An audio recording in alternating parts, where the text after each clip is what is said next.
I only want to know you, Mother. To know you is to love you, Mother Earth. Oh, Mother Earth.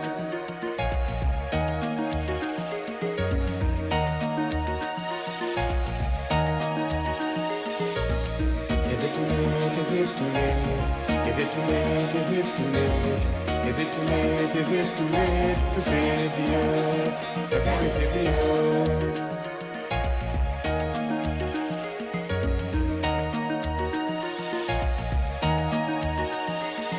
Oh, Mother Earth, from you come all material things.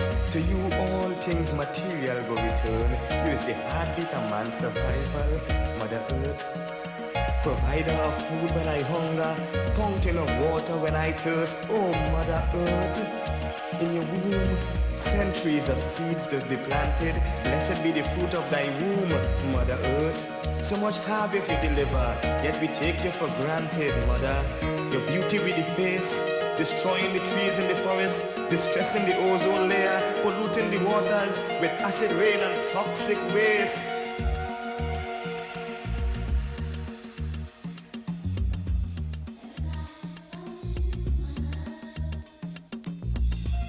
I only want to know you. I only want to know you, Mother. To know you is to love you, Mother Earth. Oh, Mother Earth.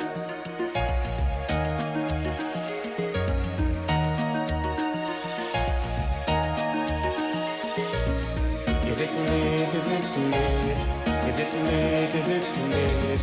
Is it too late? Is it too late to save the earth? Can we save the earth?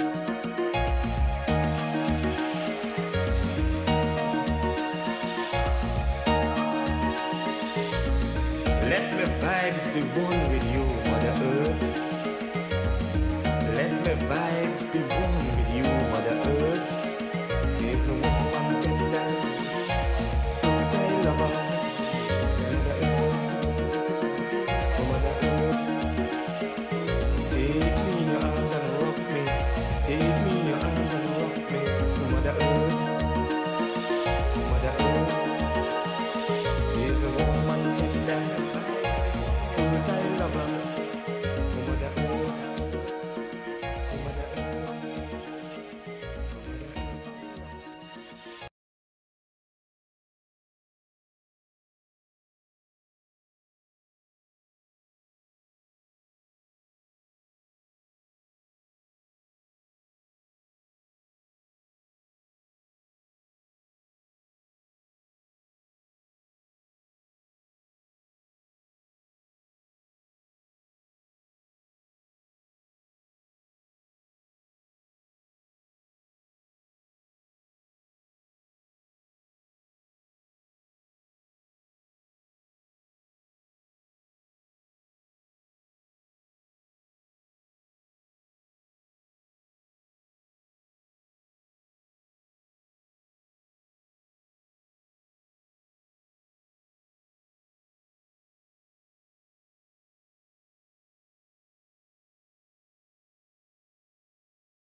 Good afternoon, everyone. Good afternoon. Good afternoon. Hello and welcome to the Sustainable Waste Management webinar.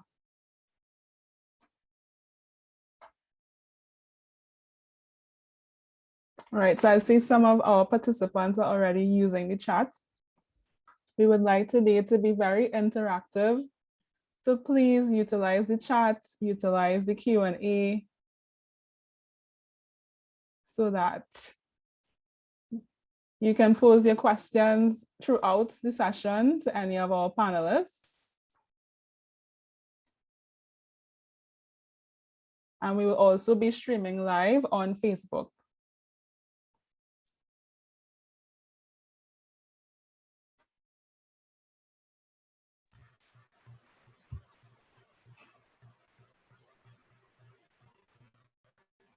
So we're just giving 1 more minute for persons to join us.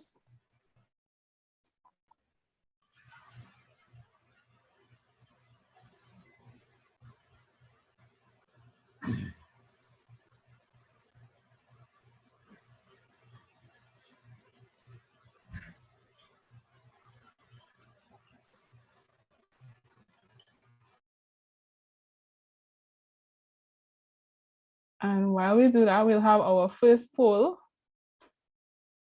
So we'd love to know where you are joining us from.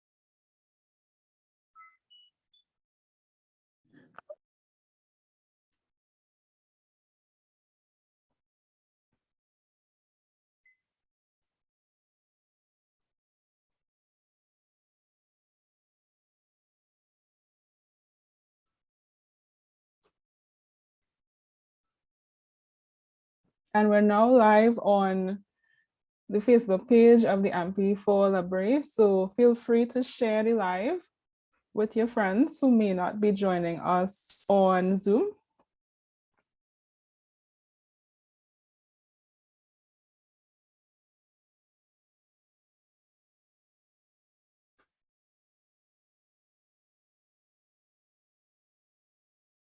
So I think most participants have filled out the poll.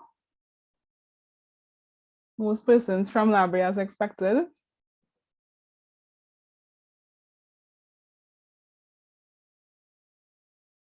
So we'll share the results. Are you all seeing the results on your screen? Yes, I can see it. Okay, great.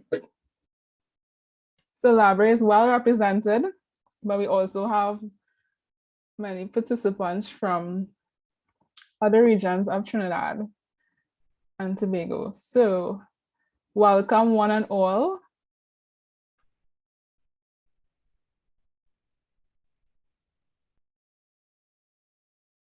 I am Durval Bazi, Chair of the Environmental Subcommittee of the Library Committee for Sustainable Community Development, established by the Ministry of Sport and Community Development. Thank you for accepting our invitation to discuss the important issue of waste, which is universal as we all generate waste in our daily activities. And we believe that sustainable waste management is essential for our sustainable future. And when we speak about our sustainable future, what do we really mean? To me, it's when we achieve that delicate balance with people, the environment, and businesses or industry. Also known as the 3 Ps, people, planet, and profit. In Library and the wider Trinidad and Tobago, we have people in communities, we have natural ecosystems with flora and fauna, and we have many businesses and heavy industries. So how do we achieve the right balance among these priorities? The key is to integrate sustainable principles and practices in all that we do.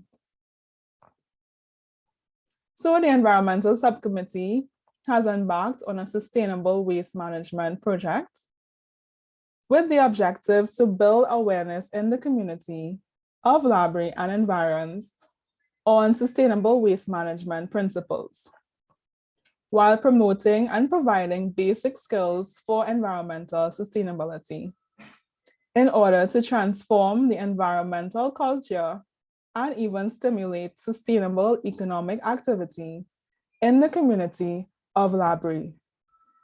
This project is aligned with the UN Sustainable Development Goals, in particular, Goals 11, 12, and 13, which speak to sustainable cities and communities, responsible consumption and production, as well as climate action.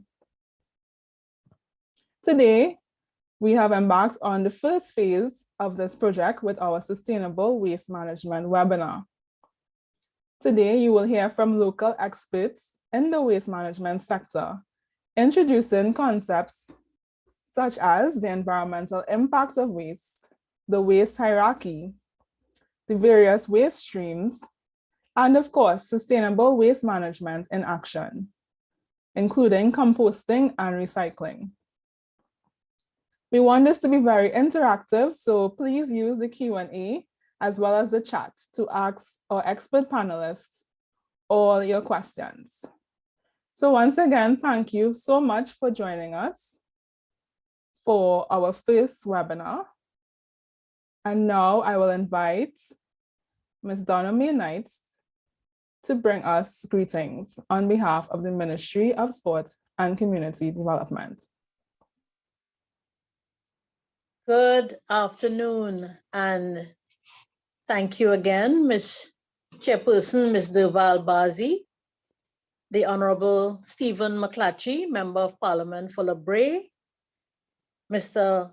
Renrick Campbell, the Chairman of the LaBrea Committee on Sustainable Community Development, and all members of the LaBrea CSCD, guest speakers, Ms. Cyan Coffey Young and Mr. Earl Rahamna Noronha, and all the participants. Good afternoon. The Ministry of Sport and Community Development is very pleased to be associated with today's webinar on sustainable waste management and congratulates the LaBrea Committee on Sustainable Community Development for organizing this event. The hosting of this event by the LaBrea Committee and the work of the LaBrea Committee in general is a testimony that the collective management of a community by the people, for the people, is a most effective approach to sustainable community development. It is effective in that it allows the community to assemble its best minds, its residents, and with the heart for and commitment to development, to work together for the common good of their community. Or to borrow a term from the Perseverance Village, which is another community working together for itself, to engage in common unity.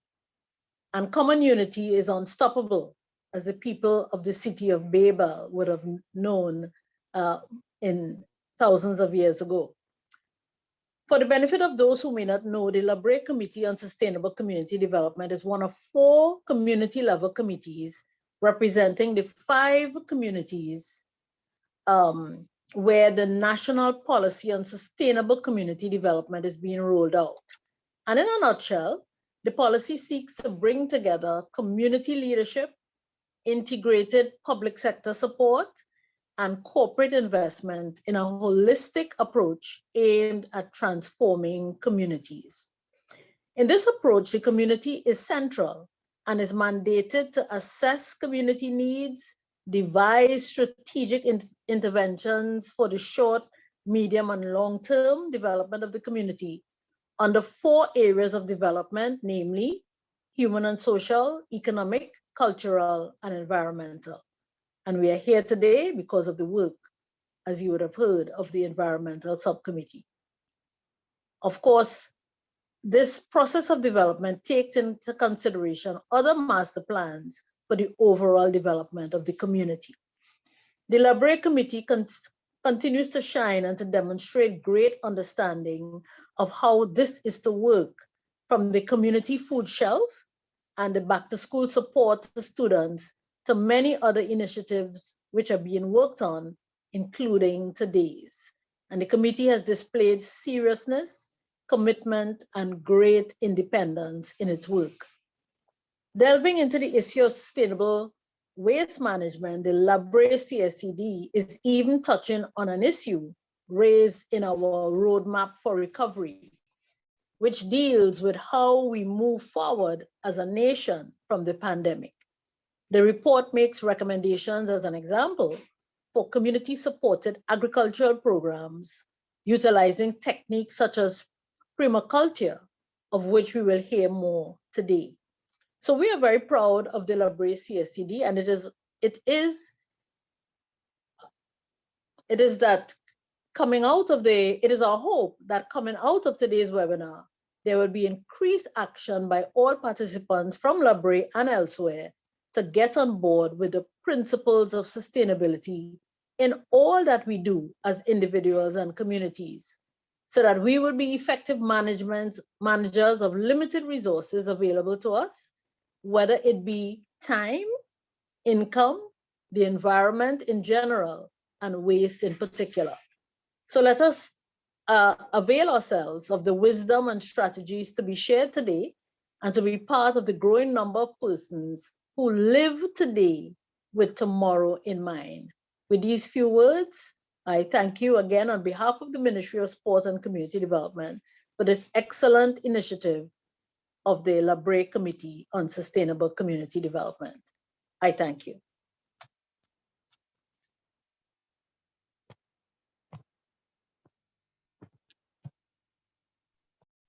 Thank you, Ms. Donna May Knights, for your words of greetings and the continued support of the staff at the Ministry of Sport and Community Development. And we look forward to collaborating with you and other stakeholders as we move Labre and by extension Trinidad and Tobago forward as sustainable communities and country by extension. Now I would invite the Honorable Mr. Stephen McClatchy to provide opening remarks. Thank you, Madam Chairman. Representatives of the Ministry of Sport and Community Development, esteemed panelists, Ms. Kofi Young, Mr. Noranha, and all other speakers, participants in this event, welcome all. It is with a sense of joy that I joined this meeting this afternoon. And if I were to single out and say that the Labre community is indeed privileged to have among its constituents someone like Ms. Deval Bazi, who is very committed and who has not only talk the talk, but she's walking the talk in terms of what we see today. I would also like to thank Mr. Campbell and his committee, the Labre group that is working with the ministry with regards to sustainable development, for the work that you are doing in terms of your trailblazing. This program is indeed timely, given that in a week and a half or so, we go as a country to be represented by our Prime Minister to the COP26, or Conference of Parties, that deals with global warming and all the issues associated. It is indeed opportune for us in our own small ways to look at how do we basically support the trend towards not encouraging or not encouraging global warming through our actions. The thing with sustainable development is that you go through a number of processes, from collection to disposal to recycling. And more importantly, we have to look at the governance issues related to waste management. And then we need to look at the technical issues that will give us the results that we need.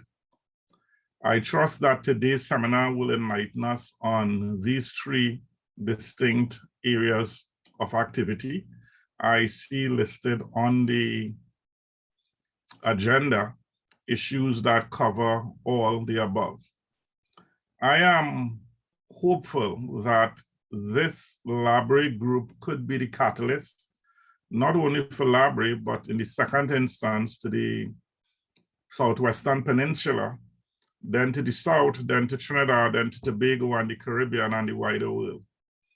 I think we have the personnel, we have the capacity, we have the capability to imagine and to perform and to do what we can.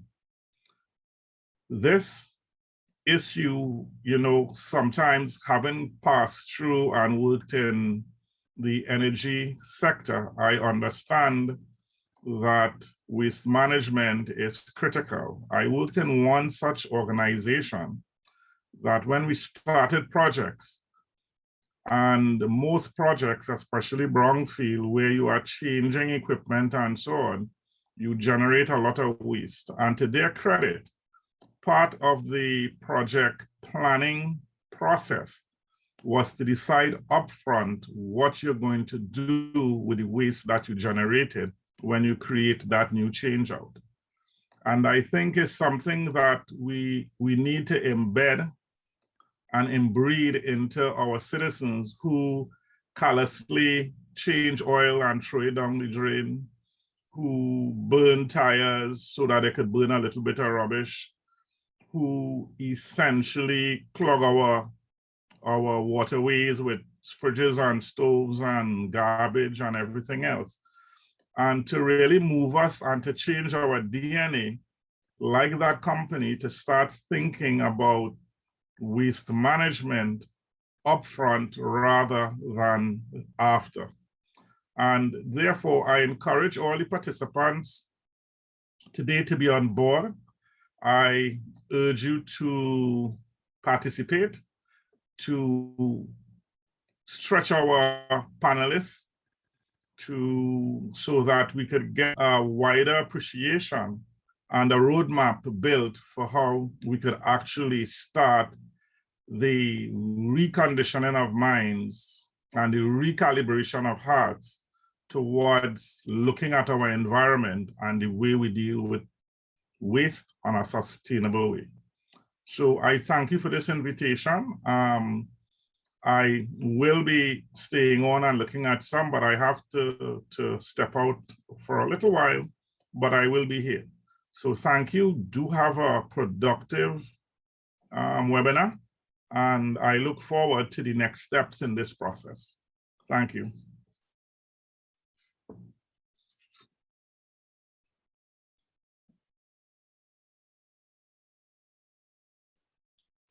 Thank you, Honorable Minister, for your opening remarks. And you raised quite a number of important points in terms of, firstly, the COP26 that is upcoming, and Trinidad and Tobago being a small island developing state and also part of the Caribbean. We are highly vulnerable to the issues of climate change, and therefore sustainable development becomes even more critical for us as we move forward and we think about development. And definitely waste management is an important part of this journey. And another point that you made me think about Labrie in particular being, I think, the best of both worlds, having a lot of natural beauty, but also home to many industrial activities. And we know that waste is generated, hazardous waste are generated. So we definitely need to have sustainable waste management at the forefront of all activities that are done in our community, both at the household level as well as the industrial level. So today we are taking a focus more so at the household or residential level, but I'm pleased to share that within our community, we have entrepreneurs who are looking at sustainable waste management from the business level, from the industrial level. So I would now share, we now have a short video feature highlighting the work of Labrie's very own operating in the sustainable waste management space.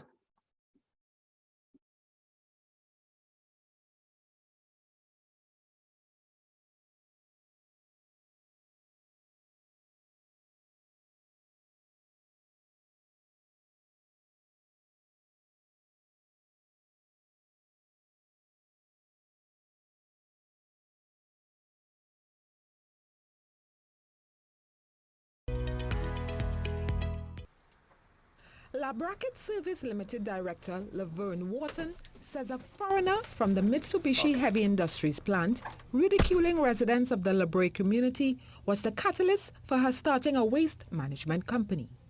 The main focus of her company was to ensure residents of the area could work on the MHI's Caribbean Gas Chemical Limited construction project.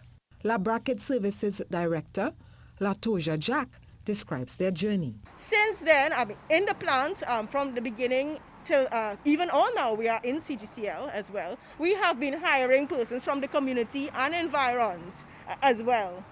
Labracket Services Limited, we are also involved in essential services such as waste management, collection of oil, sewage, wastewater and so on, janitorial, portable toilets and things for construction, industry as well. And from this, we have been able to continue steady employment. Ms. Wharton says the company has come a long way from supplying one porta potty for the MHI plant in 2016. When we started to do more and had to do our own disposals, obviously, you know, the research, so we heard of Swim Call. We went there, we got registered, we are registered. We even registered to supply Swim Call with stuff. She says the company has also registered with the Water and Sewage Authority. It is long, and you've got to get a lot of things in place before you even say, yes, we want to have an inspection. We had all our units inspected. But when you do that, your professionalism is tested. And we pass with flying colors because we've been in MHI, we're in CGCL. The company is in the midst of registering to dispose of oil and chemical waste. They have also expanded into haulage. When you do suspects for like 7Cs and CGC and so on, you could move like 1,700 gallons.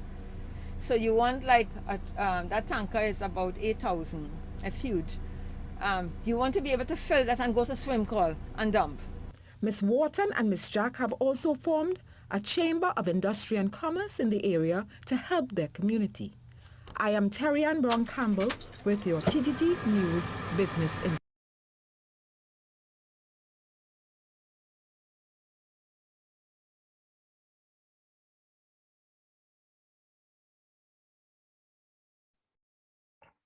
So we see Labray's very own getting involved in the sustainable waste management field.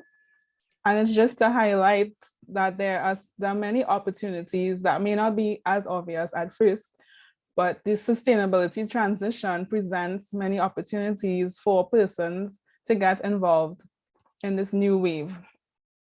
So before we move on to our first panelist, we'll just have another poll to read the room, to see what we're working with. So where we're all starting off, we're all here to learn. So we'll have our second poll in terms of your level of knowledge around sustainable waste management. How would you rank yourself? And maybe we have some experts in our midst. Maybe we have persons who just have a small idea and they're curious, which is what brought them to today's session. And maybe you know nothing at all and you just want to learn more. So you're in the right place if that's you.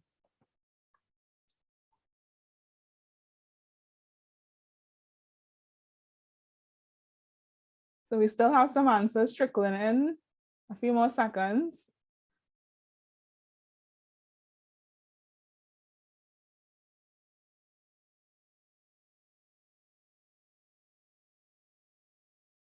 Right. So in terms of knowledge of our participants today, the majority of you said that you know a bit about, so that's a good place to start. And you will be increasing that knowledge by the end of today's session. So once again, thank you for joining us today. And we look forward to your questions, your comments. Please use the chat, use the Q&A. I see we have some Q&A already coming in. So getting right into it, straight into it, we will now have our first panelist.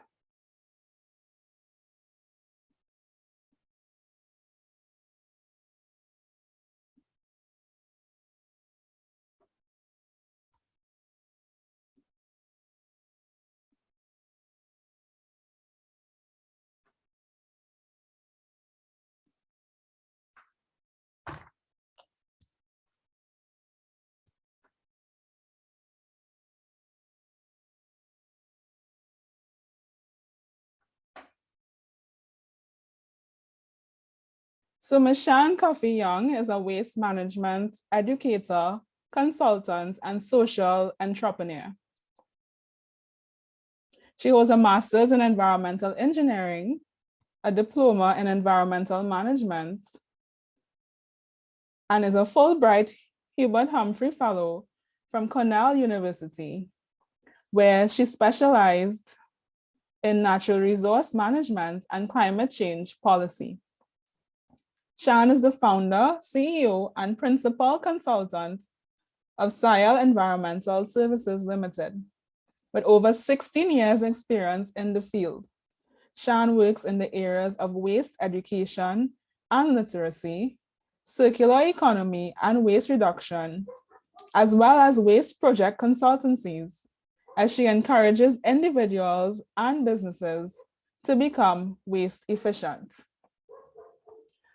I welcome to our Sustainable Waste Management webinar. I welcome to the virtual stage, Ms. Shan Coffee Young.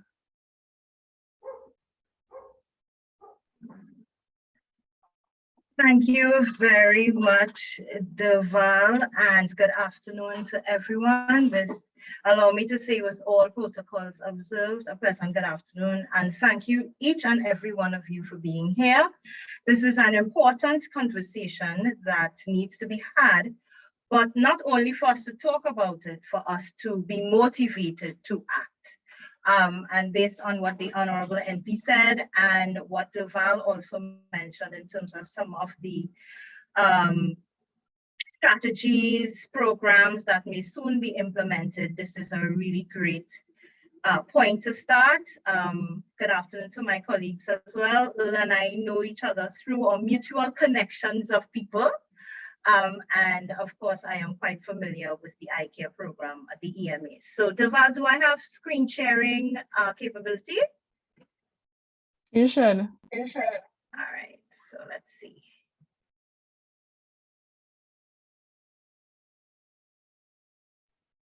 It's saying that the host disabled it. So can you just double check again for me? You can do it now.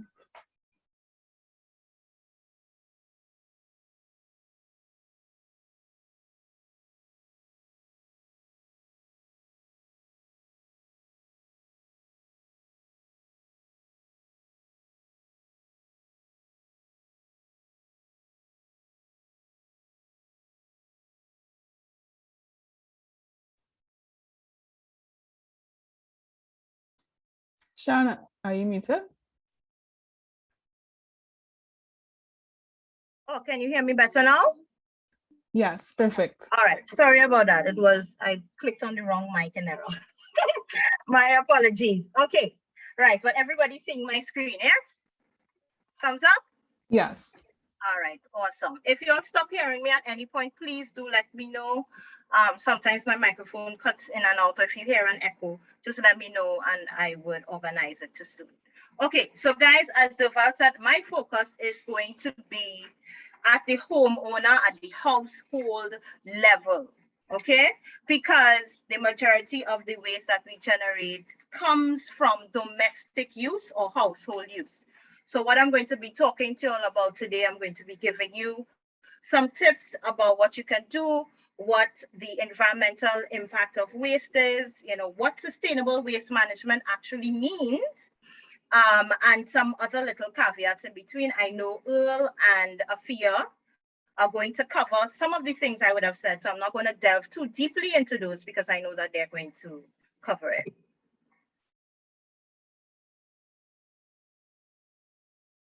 So as Deval mentioned, we are a local social enterprise in the field of waste education and waste management.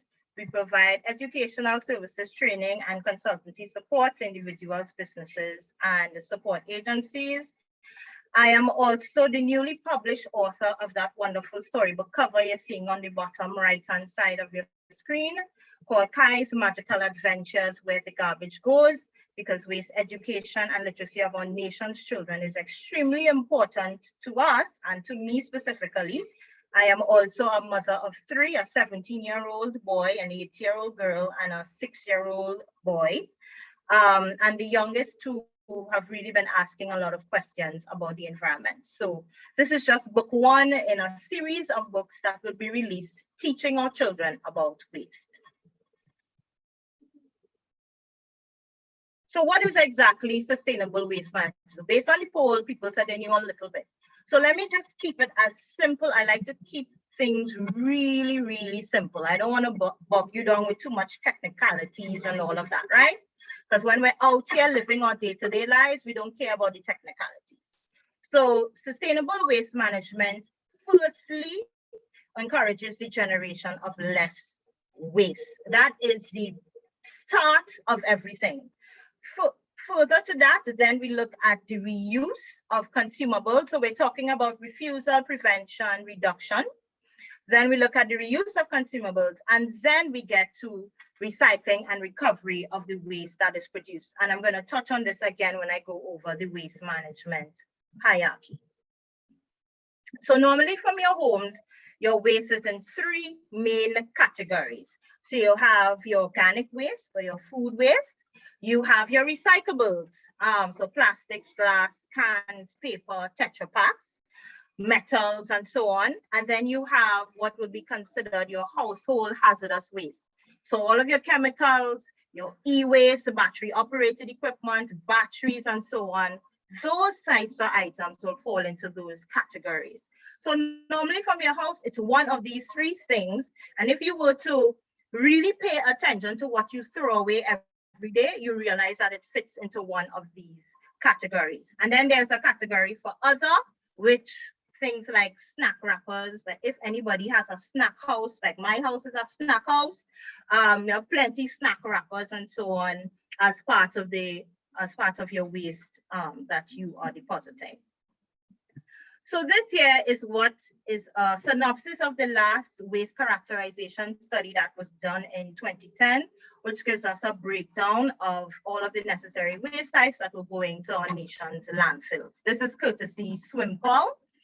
So you would see at the top that you have organic food waste and organic other, which would be grass, tree cuttings, and so on, is both 18 and 8%. So the combination is almost 27%, followed by plastics, followed by paper. So most people would think, because we see a lot of plastics in the environment, that is our number 1 waste generator at the household level, but it is not.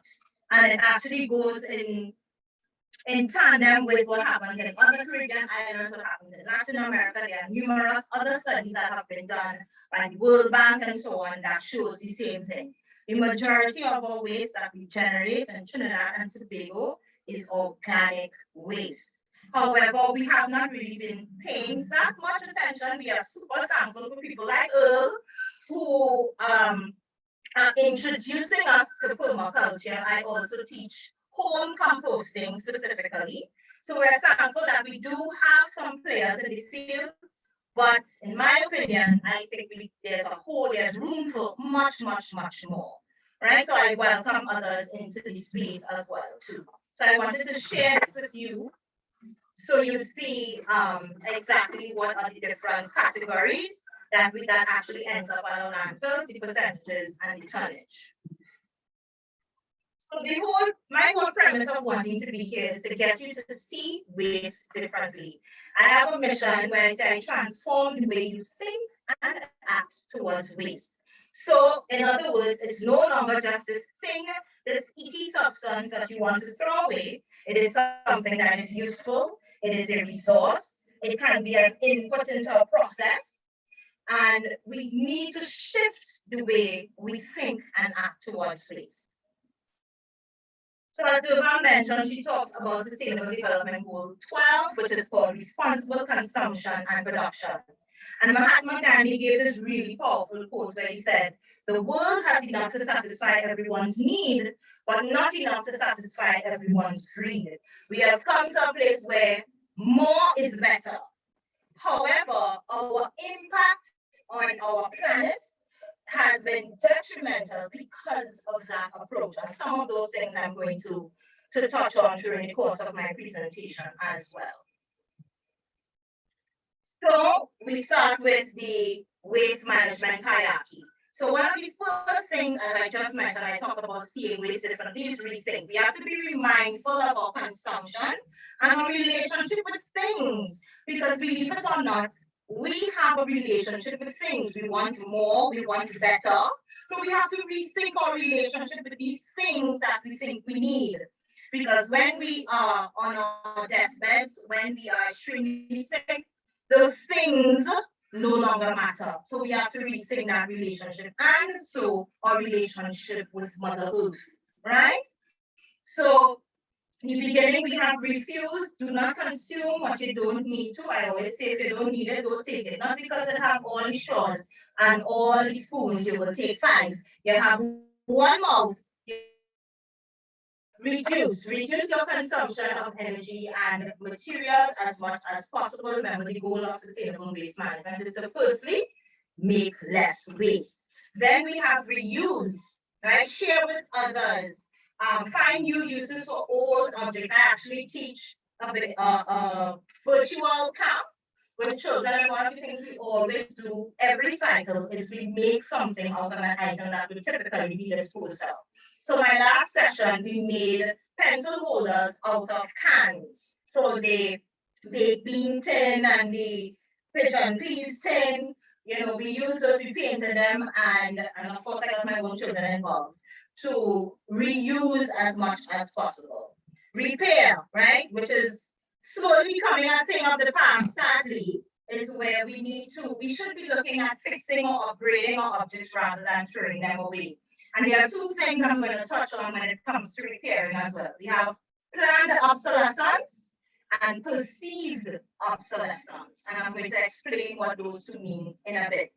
We have regifting, right? Sharing, donation, that's where all of that fits.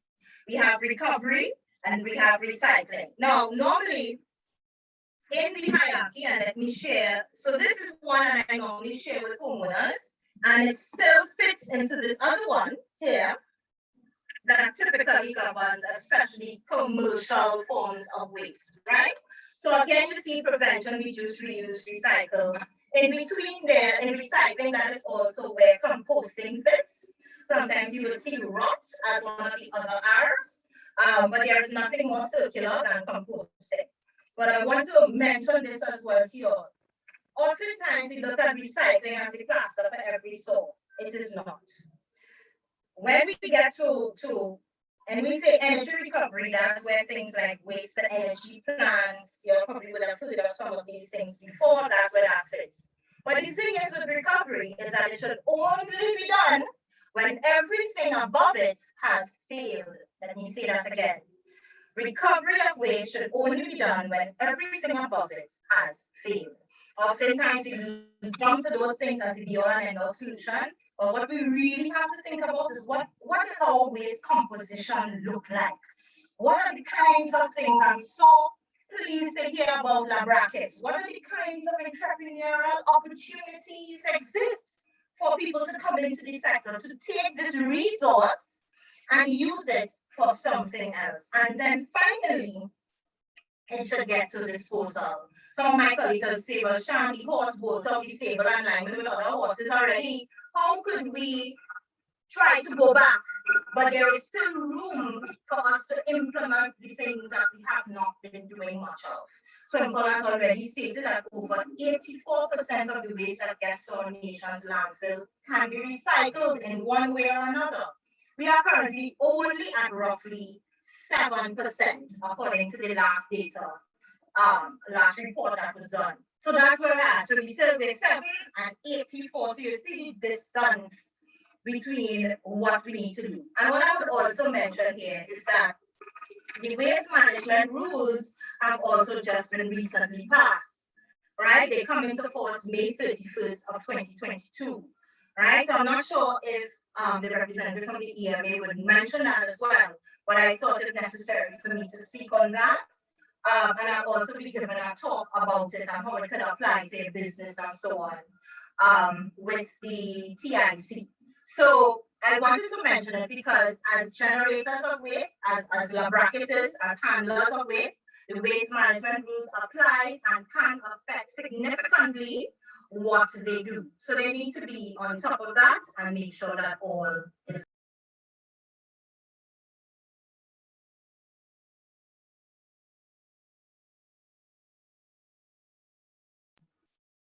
So the impact of improperly disposed of waste, impact of improperly disposed waste. Right, so we have the contamination of drinking water, the loss of animal habitat, we have greenhouse gas emissions. I'm actually a part of a group of people who was providing inputs into a document that will be taken to COP26 to have waste management be placed higher on the climate change agenda. Because believe it or not,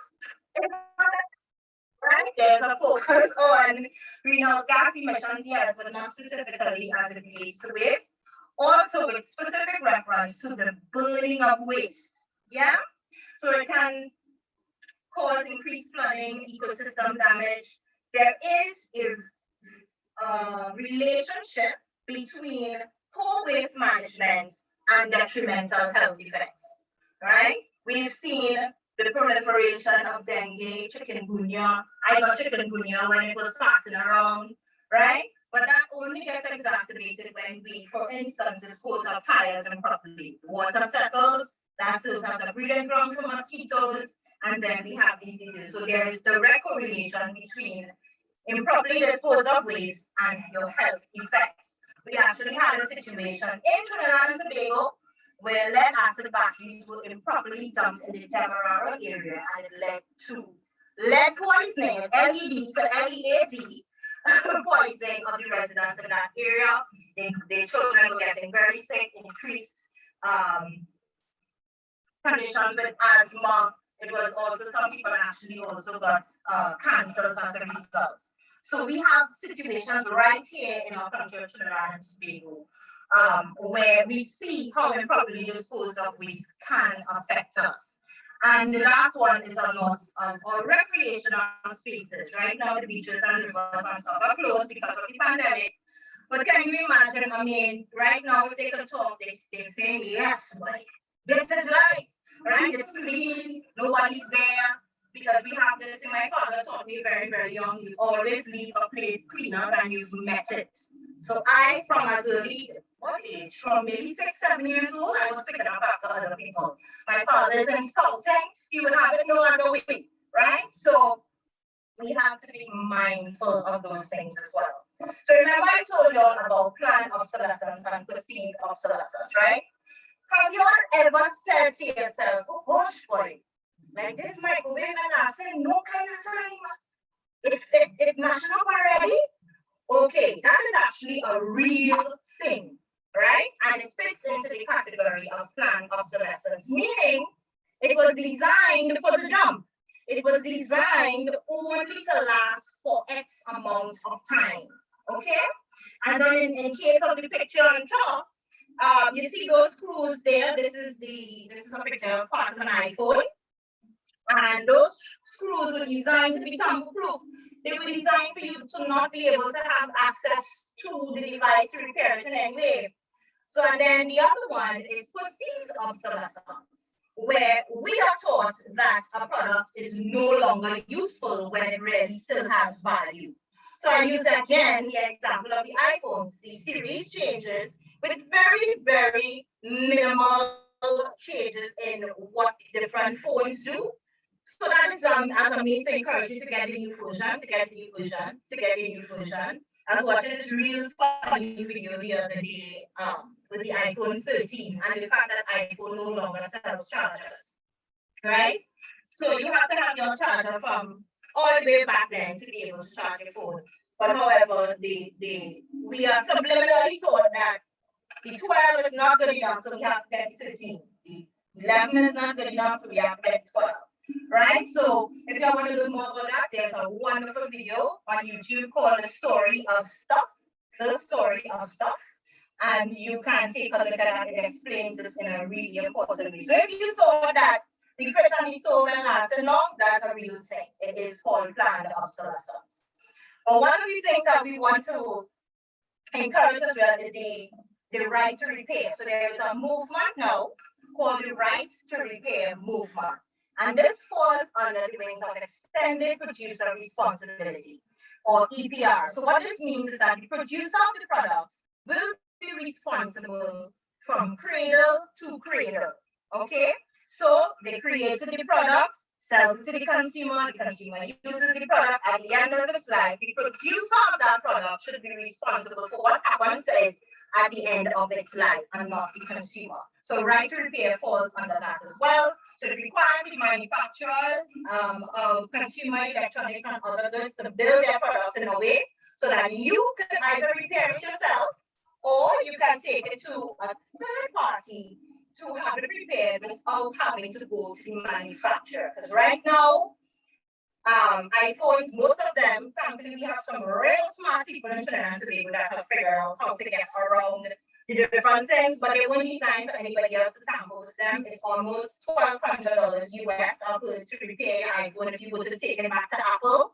John Deere, which is the biggest producer of agricultural equipment, tractors, backhoes, and so on, actually designed their equipment so that you only could take it back to John Deere for it to be repaired.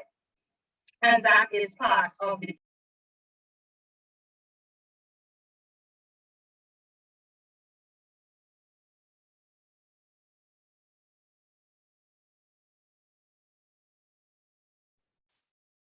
Sean, you're muted. Yes, so I'm a huge fan of Trevor Noah as well, and I was watching his little video where he was talking about the right to repair movement. And of course, he knows he's satirical comedy, right? So Apple's charging 10 times as much as they need for electronic repairs. How can devices cost so much to take apart? He said he makes a joke because most of them were put together by children, right? So the whole premise is that we need to be able to repair things that fits into the waste management hierarchy.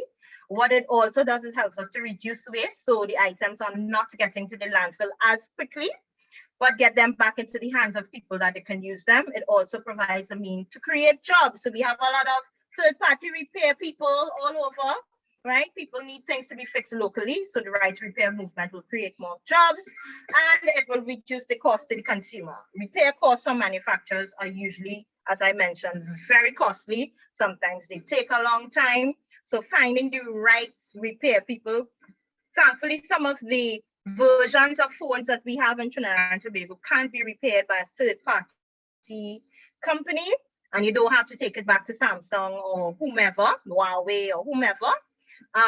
But with other devices, it really is a big deal. So we are pushing for and encouraging. The US just passed, is going to pass a piece of legislation, or has passed it already, earlier in July of this year, about the right to repair. Because in plain talk, bad manners, as I like to say, it's a little ridiculous. Okay, you need to be able to fix your things. Because we're in the throes of a pandemic, I also wanted to mention this here. I did not see our Ministry of Health sharing information with people about being at home for quarantine if you tested positive for COVID-19. Now, in addition to all the health and safety things that you have to do in terms of the social distancing and wearing your mask and not engaging with people near you, little or no emphasis was mentioned to the waste that is generated by taking care of a COVID positive person. So you should not mix the waste with regular household waste, right? It should be kept separate. It must be double bagged. Black garbage bags are preferred. A darker color encourages a greater level of heat to be generated. It must be left for 72 hours tied and then put out to be collected by our sanitation workers. This not only protects you and your family, but it protects our sanitation workers as well, because the reality is they are not always equipped with personal protective equipment. So as such, we need to protect them as well because they are performing an essential service. All right, so if you guys did not know that, now you know, and please share that information with others. So we talked about the linear economy. It's take, make, waste, as simple as that is. However, the circular economy encourages us to not only to break that cycle and to have for waste to be as the resource that you can now put back into it and keep going. It lengthens the lifespan of the item that would typically become waste. So that's just a simple breakdown for what circular economy is. It's really a switch in mindset and business principles, manufacturing principles as it pertains to the generation of waste after the resource has been extracted. So next steps, coming close to the end. I encourage source separation. I encourage you to separate your waste. I am very aware that there are only so many things that we can do in Trinidad and Tobago. However, we can do what we can do with what we have, okay? So ideally, your items should be separated by type. So all plastics together, all glass together, or cans together, or Tetra Paks. However, because SWMCO does have the material recovery facility and they do have persons that are employed to sort the waste, with the iCare program, you are allowed to mix your recyclables, all right? But I advocate for and encourage separation by type so you don't commingle your waste and to safely dispose of your electronic waste. Electronic waste is no longer accepted at the landfill sites, and because it has both harmful components like cadmium, lead, arsenic in your cell phones, in your computers, in your laptops, they require a special method of disposal and special handling, hence the reason why there is a cost attached. But if you take it to the providers, there is no cost. So what the library community can do is set up a depot of sorts and have these items collected, and then you guys can engage La Bracket, for instance, and take it to the nearest e-waste provider. So one of the other things that I also encourage, I told you guys, I'm all about education, right? But what is important to me is how we educate, not necessarily what we're educating anymore. We have to change the way we've been doing things. So for you as a person, I would want you to identify the behavior that you want to develop. So maybe you've never separated your stuff before and choose a specific type, or in our case, we have mixed recyclables, you can choose them all. What are some of the barriers that are preventing you from engaging in that behavior? You have to know what those are, right? And they have to be addressed. But what are also some of the benefits of doing the behavior? Because we're talking about we want to protect the environment. So we address those barriers, and you give yourself a daily commitment. It's okay if you forget. I like Forgetful Susie too. It's okay. Nobody's gonna penalize you. There's no big stick. But remember to jump back in the wagon the next day and keep going. So use your reusable bags for shopping. I'm a huge fan of Naked and Ugly Fruit. You're probably saying, what is Naked and Ugly Fruit? Those fruits and vegetables that are not wrapped in cling wrap, for instance. So when you go to the market, you know, buy them naked. So they don't have to be closed in any way. They were created by God Almighty just as they are.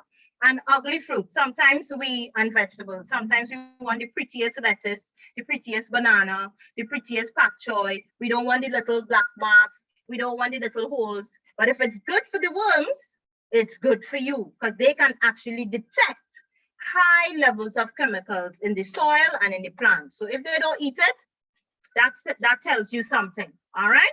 So ugly fruits and vegetables, repair, repurpose, reduce or eliminate your paper usage. Consider making your own household cleaners out of vinegar and stuff. There's so much videos on YouTube. Donate, reuse, use your iCare facilities, dispose of your trash properly, and manage your hazardous waste as best as you can. And of course, we're going to talk a lot more deeper about this, but compost. Duval actually did my home composting class. So it is a beautiful way of returning to nature, what she has given us, right? And healthy plants require healthy soil. It helps to condition the soil. So it has so many benefits in addition to diverting that material away from our nation's landfills because they're already overburdened. Some of them should have been closed many years ago, and they're still going because we just keep generating waste. So I leave you, it is not always about doing things better, but sometimes we simply need to do better things. So ask yourself, what are those better things that you should be doing? And I encourage you to face your waste. Thank you very much. And we can either do the questions now, Duval, or we can wait for the Q&A, and you guys can feel free to connect with me on social media as well. Thank you so much. Thank you so much, Shan, for that thought-provoking and very insightful presentation, for helping us to really see waste differently, to see waste as valuable. And it's amazing how many steps we should be going through before we get to disposal. You know, so I want all our participants to think about, you know, where are you on that waste hierarchy? I know we're all at disposal, but how many of the other steps are you engaging in? And are there any of them that you would, going forward, that you would like to include in your routine or get your family involved? Because I must say, my home composting has become a family affair in terms of collecting the food scraps, you know, even the tissue paper rolls and tea bags, everything, that instead of going out in the garbage, it now goes into my compost heap. So I invite participants, if you have any questions, you can ask them in our Q&A section, and we can engage in any questions throughout the session. So we're going to move along to our second panelist, who will get more into a particular aspect of sustainable waste management, which is composting. But before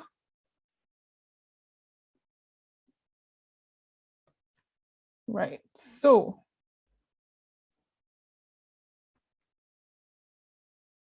Mr. Earl Rahman Noronha is director and founder of Wasamaki Ecosystems, a multi-generational permaculture farm in Trinidad.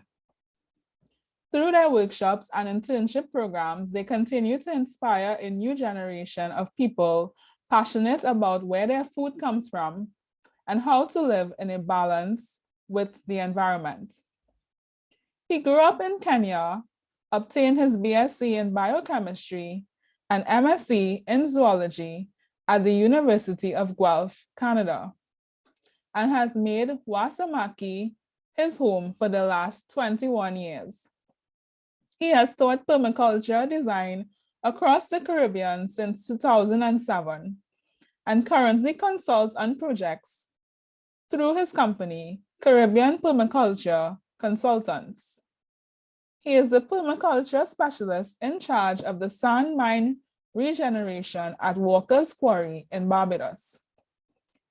He is also the current managing director of the Caribbean Permaculture Research Institute, Barbados. Earl brings a wealth of practical experience to tropical projects seeking to become regenerative. He is also a barefoot runner and ultra marathoner. It is my pleasure to welcome to the podium, to the virtual stage, Mr. Earl Rahman Noronha of Wasamaki Permaculture.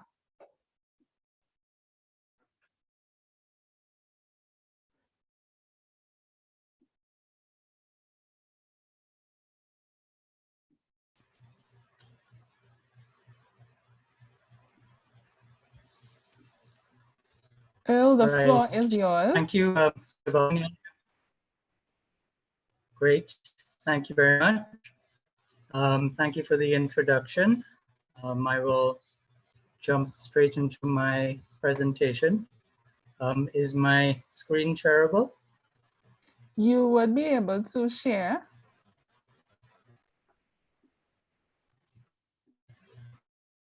Okay.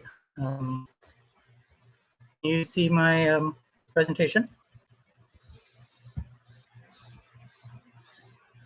No, not as yet. No.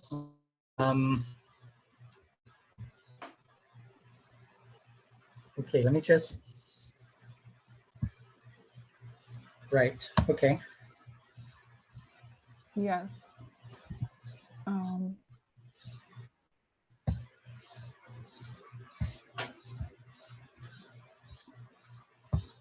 just.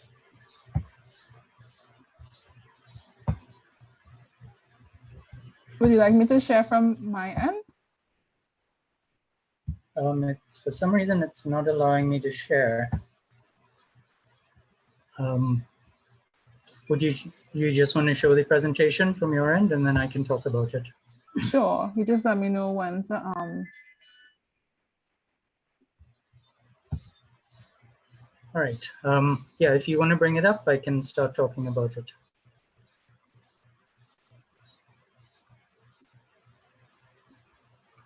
Is my screen visible?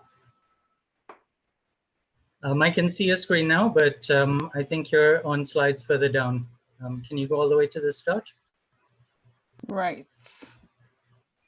Yes. Okay, thank you.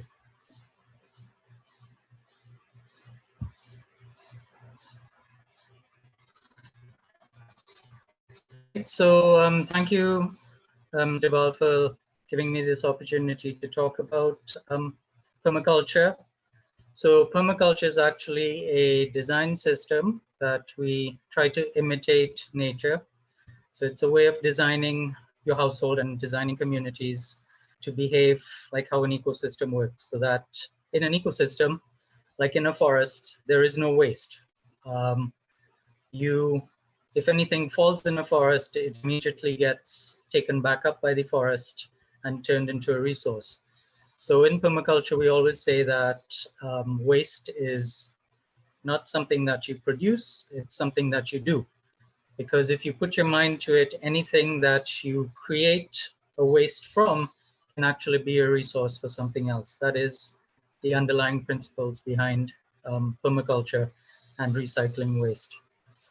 So I'm just going to talk a little bit about Wasamaki, because Wasamaki is used as a demonstration site to show many of the different principles that are applied if you're trying to become sustainable. So just a little bit of background on Wasamaki. So Wasamaki is a Swahili word. It means from the fish, and originally the farm, which is a 30-acre site, started as a fish farm where we were producing tropical fish that we used to export. And then we got into flower production where we do horticulture. And we also do conservation because we've planted a lot of trees on our site. And throughout all of this process, we have incorporated many of these sustainable design principles that permaculture preaches, that anyone from a household to a community can embrace these principles to make themselves more sustainable. So like I said, Wasamaki does aquaculture, horticulture, and conservation. If you want to go to the next slide. So this is just a picture of Wasamaki. It's taken from Google. So you can see that the outlines of my farm are in white, and the rivers that flow through my farm are in blue. And it was kind of interesting because earlier in the conversation, it was brought up that people treat the environment in a way where they can go out and dump all kinds of things, so that when people go into the countryside to dump their fridges or to dump their dead animals or to dump their garbage, my farm tends to be in the countryside. So a lot of these rivers that you see on my site, especially where they cross roads, I'm always finding garbage in them that is then feeding down into my ponds. And from those ponds, I need to take water to do everything that I do on my farm. So it is very critical that we take care of not dumping garbage into the rivers, because farmers all over Trinidad rely on that water to water all their produce. And that produce is what everyone in Trinidad is eating as well. So as long as we can keep our water clean and keep our environment clean, we will get clean food to eat. Next slide.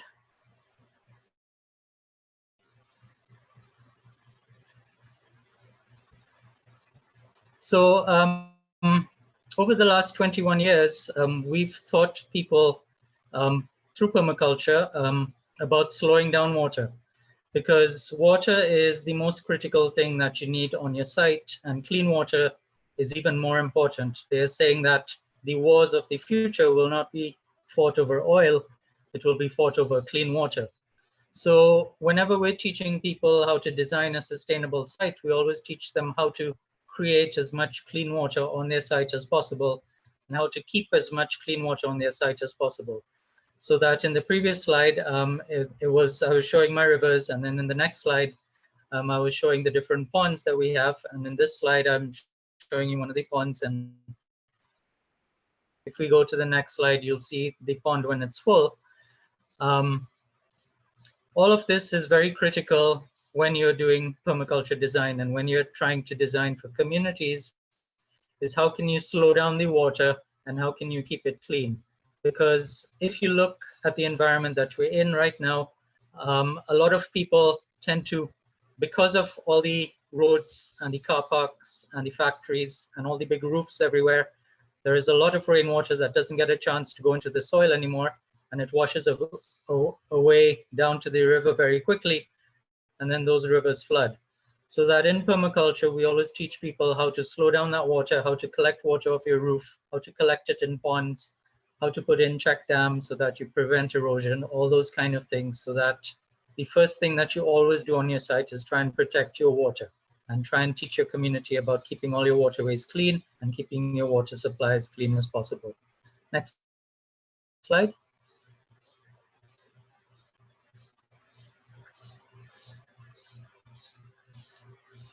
So in this slide, it's a very busy slide, but it shows on my farm. Can you go back? Right.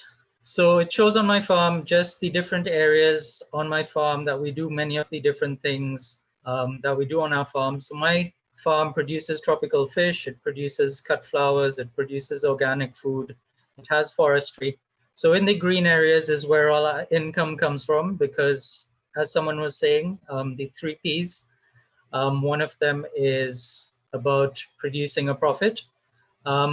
When you are doing permaculture, you are also trying to help yourself as well as your environment. So you must produce a profit.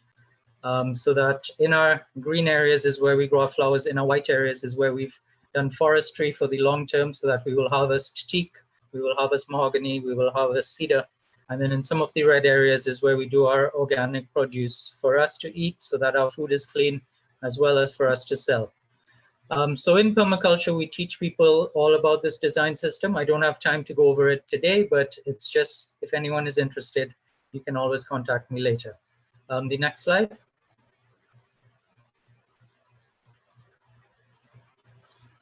So the next slide is just an overview from Google of what our farm used to look like in 2007, when this picture was taken from Google.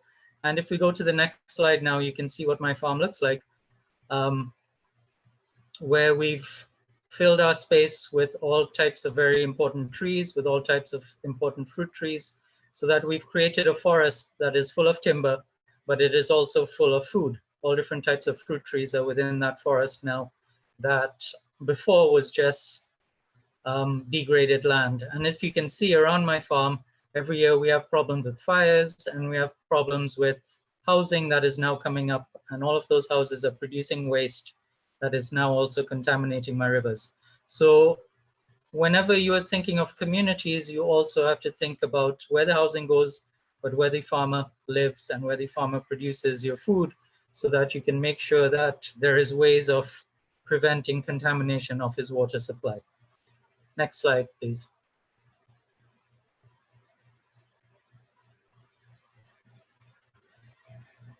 So part of what we do on our farm is we produce flowers, and that is our income. So these are different types of heliconias that we produce. Some people will call all of them Balasé, but none of them are actually Balasé. There are many different types of heliconias, only one of them is Balasé. So part of our main income actually comes from cut flowers that we sell to flower shops twice a week. Next slide, please. Now that we actually have forest on our land, a lot of the wildlife is coming back to these sites, so that part of how we make our income as well is by having expeditions where people come with their headlamps in the night, and we have 2 guides that take them out into the forest, and they look for all different types of animals, from these type of manacus to different types of snakes, to different types of insects, to different types of butterflies and moths. And there's a lot of interest in this. Trinidad has a very rich biodiversity, and it is up to us as people that are looking after Trinidad to try and keep this diversity intact, so that the next and all the future generations can also benefit from seeing some of this diversity. Next slide.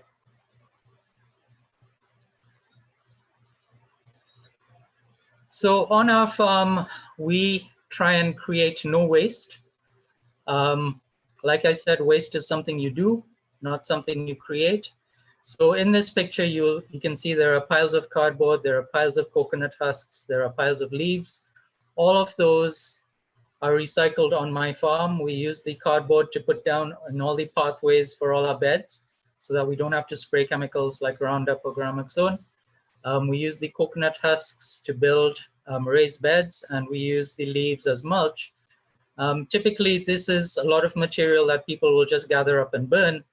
But when you burn that material, you produce carbon dioxide, and you add to the problem of carbon dioxide in the air, which is the problem of global warming. But when you do these type of reuses of the material, you can take that carbon and you can lock it up in the soil for a much longer period of time than if you had just burnt those materials. So in the next slide, you will see some of the beds that we've created from logs, from coconut husks. Again, all of this is biodegradable material. As the coconut husks break down, as the logs break down, it all becomes very good soil. In the previous presenter talked about plants, healthy plants needing healthy soil. But if you have healthy soil, you have healthy plants, but then the healthy plants will produce healthy food, and the healthy food will produce healthy humans. And if anywhere in that cycle you break that chain, if you destroy your soil and your plants are no longer healthy and you have to use a lot of chemicals on them, then those plants that you are eating as your food are no longer healthy for your body, and your body will start getting sick. So we always start with the soil. We try and bring as much organic matter back into the soil. Composting is one of the methods of bringing organic matter back into the soil, but just recycling waste like logs, leaves, and coconut husks, all of that material can also help build up your soil and help create a healthy soil. Next slide.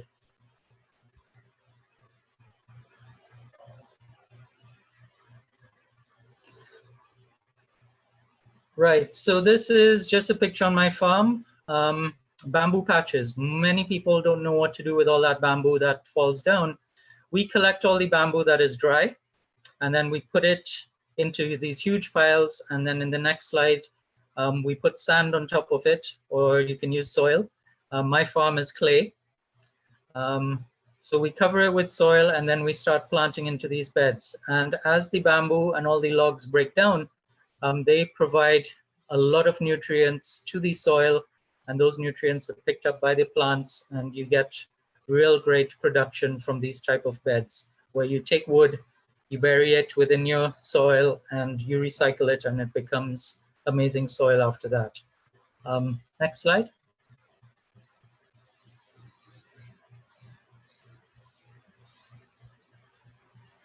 So again, this is a food production system that we're working with. It's called syntropic agriculture, where you create all of these beds, where you plant many different crops in these beds all at the same time, but you harvest them at different times, so that as one plant grows and is harvested, it leaves space for the next plant coming up in that system. And these systems follow natural systems, so that if you look in a forest, when a tree falls down, you don't immediately get a next big tree showing up. You get many little different plants that show up in those areas that will fill that space, and they will perform their function, and then they will die out, and the next plant will come up until eventually a tree after 10 or 20 years will take up that spot again.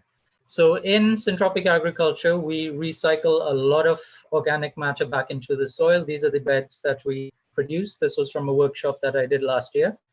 And the next slide will show what those beds look like now, after a year. It's an overhead drone shot so that you can see the big banana plants. You can see some of the cassava plants.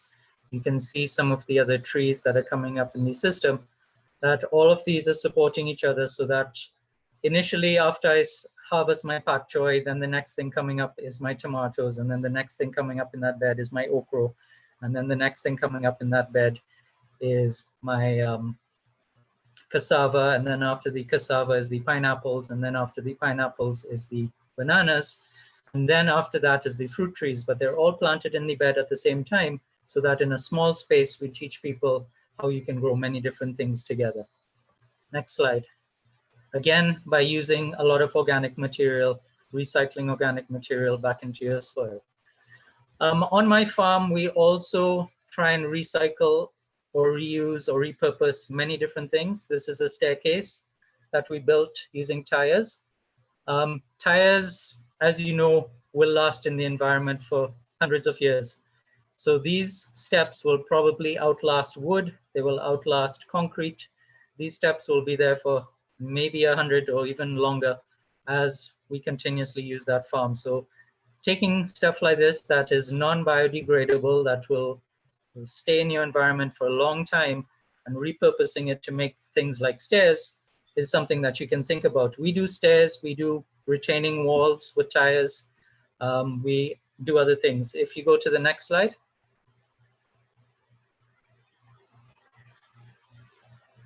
So this is another project that we did on our farm, where we took tractor tires, truck tires, and regular car tires, and then we coated them with clay to create a bench, a clay bench, where we have workshops. And we actually have workshops where we teach people how to do these type of things. The next slide. So this is a structure that we created maybe about 8 years ago, and this dragon is also made out of clay. It's on the outside of the tires, so that the body of the dragon follows the shape of the tires now, as we've coated it with clay. So that we always encourage people also to be artistic, because you don't want your site to be boring or everything to be gray or everything to be concrete. When you're doing construction, sometimes we encourage people to be imaginative on your site as well. All right, next slide. So part of what we teach on our site is how you can reuse material, or how you can use material that is on your site. This is clay from my site. This is vetiver grass that we grew on my site. And then it's mixed with a little bit of sand that we have to bring in from outside of my site. But most of those bricks are made from material from my site. And that's what we teach people to do in permaculture, is to try and use materials that are on your site to create many things that probably your grandparents did before. But now that you can take your grandparents' knowledge and you can take the advanced engineering knowledge that we have, and you can mix them together, and you can create structures that are a lot better than what they were before, but you can use materials that are indigenous or from your site. Next slide. So with those bricks, we actually built a pizza oven, and in this pizza oven, it's a design that comes from South America. They repurpose old barrels to make their pizza ovens, and then they use clay bricks. If you have the next picture, this is what the pizza oven looks like when it's completed. And this is us putting pizza into the oven on the day that when we had the workshop to do this pizza oven. So again, we teach people how you can take waste from your environment and how you can turn it into a valuable resource on your site, instead of having to go out and spend a lot of money buying things that sometimes they don't last because of the obsolescence that's designed into them, a lot of things don't last as long as they used to. So by using things and saving your money, maybe even to buy more expensive things that are more durable, this is part of the direction that we always go with in permaculture, is that sometimes cheap things don't last that long. So save your money if you can and buy something more expensive, or find other ways of not having to buy things and ways of doing it on your site. Next slide.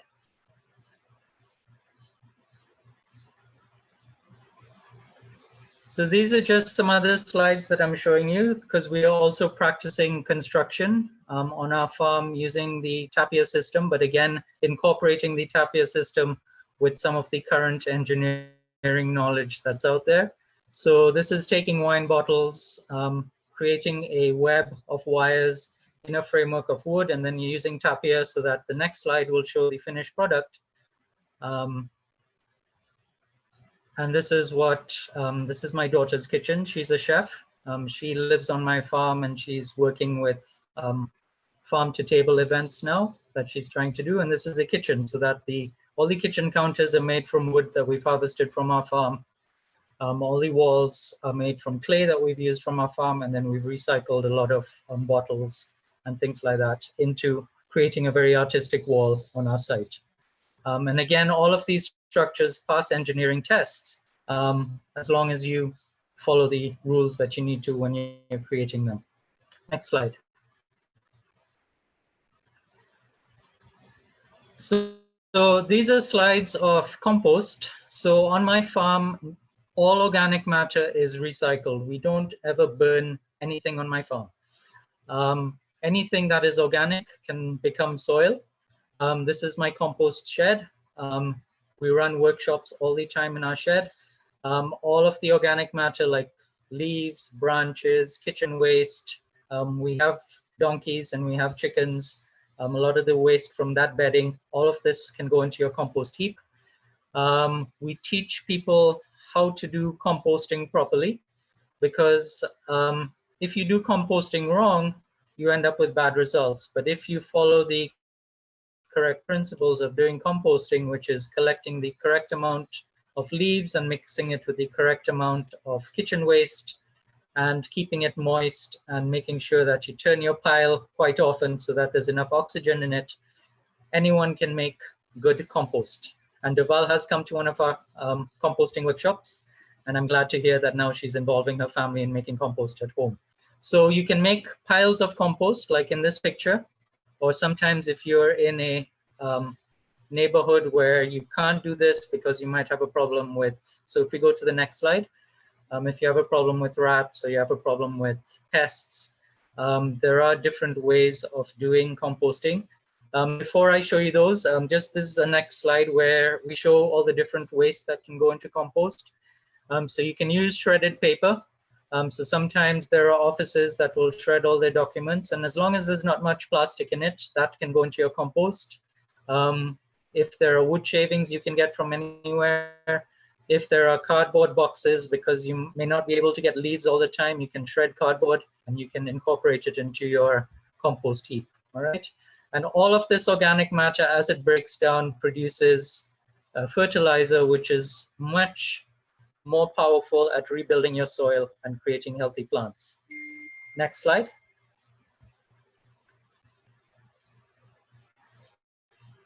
So yes, when you are doing composting, it is important that your compost pile gets hot. And that is what we teach people when they are making piles, is that when you use the correct mix, and normally it's 1 part of kitchen waste to 5 parts of dry material like leaves or cardboard or shredded paper, and you keep it moist and you keep it covered, that pile will get hot. So this is the thermometer from my pile. You can see it goes up to almost 65 degrees Celsius, so 140 degrees Fahrenheit. At that point, your compost breaks down. A lot of the seeds of different types of weeds cannot tolerate those high conditions and they die. So that if you use your compost after it's done properly, you don't get a lot of weeds coming up, even if you put weed material into your compost pile initially. It's by making sure that it gets hot. The next slide.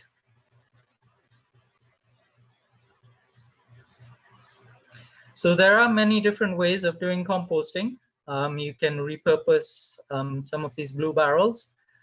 So these blue barrels are quite sealed so that rats and nothing can get into them. The design is very simple. There are many designs on the internet that you can use. Basically, you put a steel rod through them and then you cut a door in them that you put your waste in.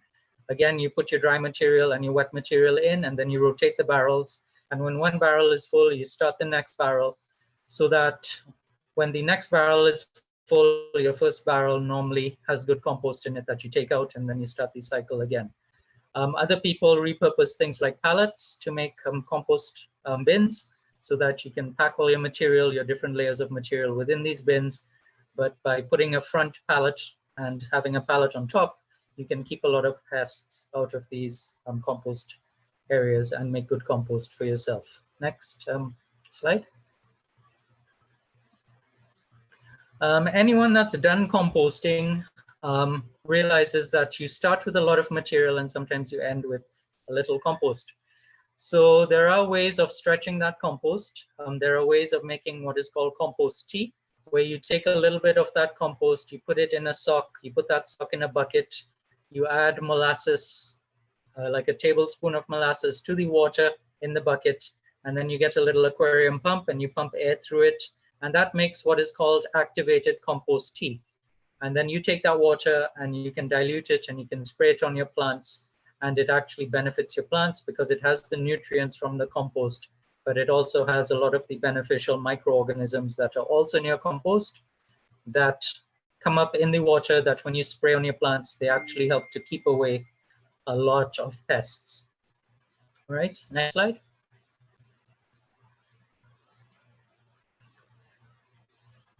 There is also something called vermicomposting, where you can collect certain compostable material and you can introduce earthworms into it.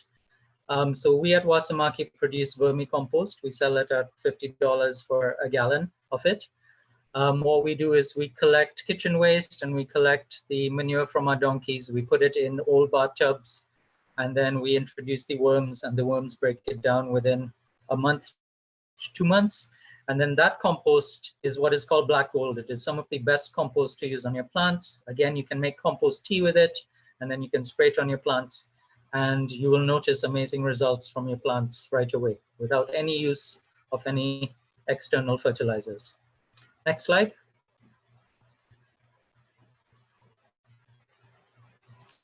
So the last thing I'll talk about is that human manure, and this is a compost toilet on my farm.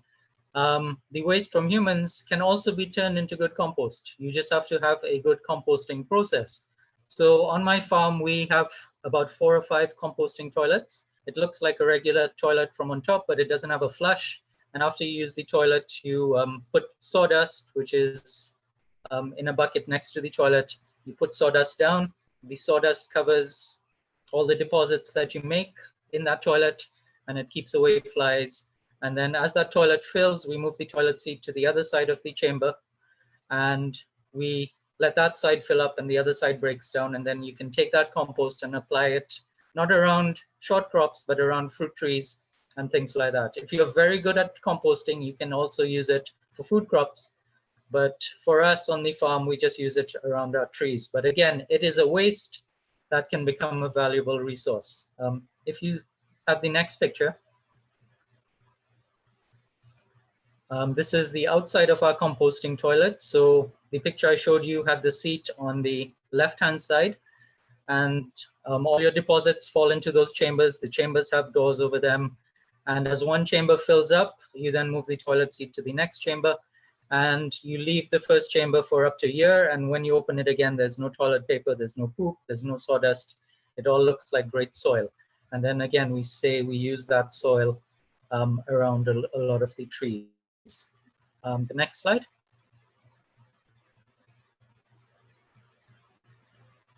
Okay, I think that is the end of my presentation. So that is really just a short half-hour presentation of all the things that we do on our farm around sustainability, around recycling.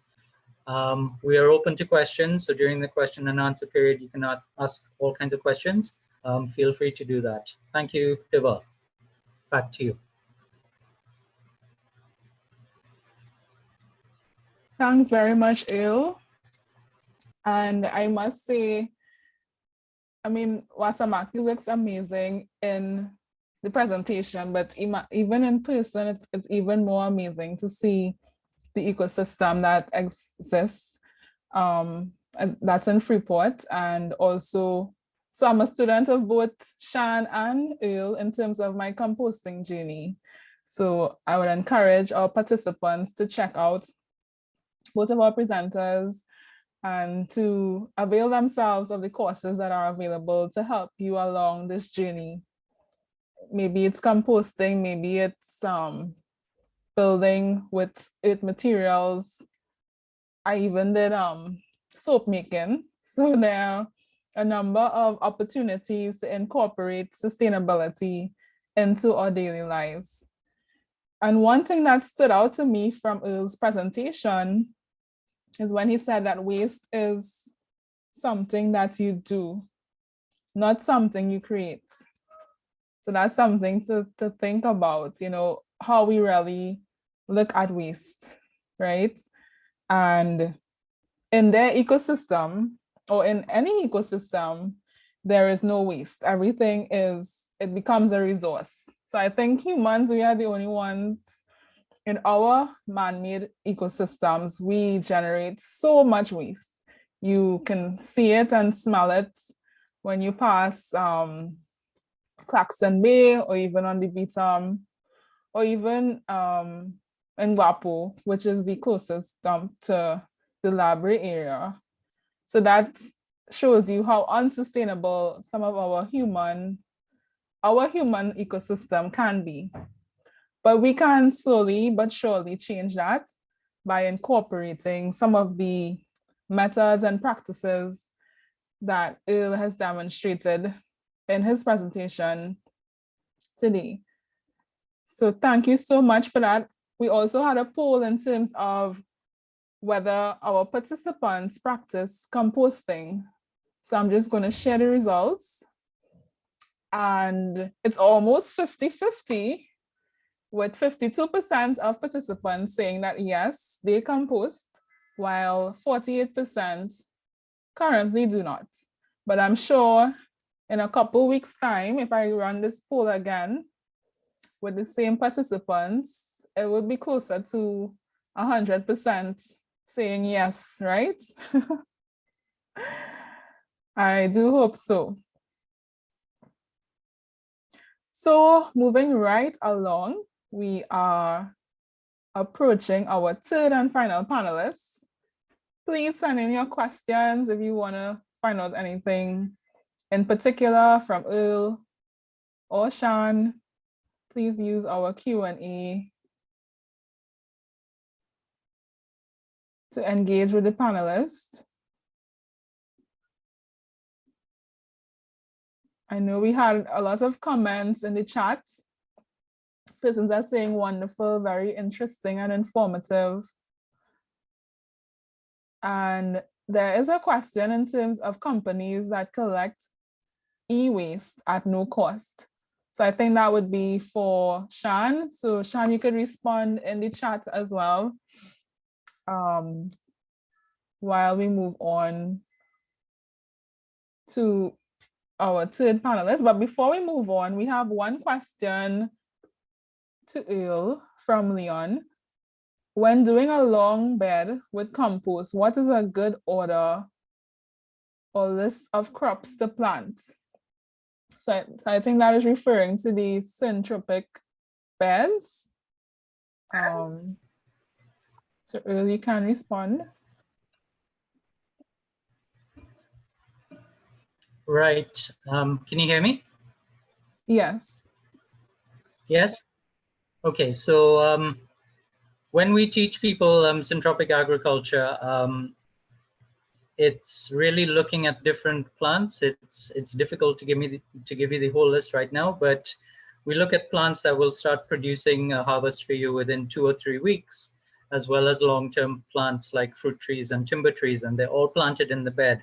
So within 2 or 3 weeks, sometimes you can start getting harvests from things like lettuces, pak choys, then it's beans, then it's some of the other short crops like tomatoes and okra. And then after that, it's things like cassava and pineapple and bananas. So all of those things we plant in the bed, but there is a special pattern that you have to follow, because if you don't do it correctly, one of them will crowd out the other. So there's special spacings that we teach people about, as well as special plants that you put in, and we teach you the reason behind it, so that I may plant a bed with certain plants that I want, but as long as you follow the principles, you can find the plants that you want, that you can put in those beds, and you will get similar results. So that was just a short list of what we put in our long beds. And then we repeat that pattern every month by creating a new bed, so that you always have a variety of foods coming in all the time. Thank you, Earl.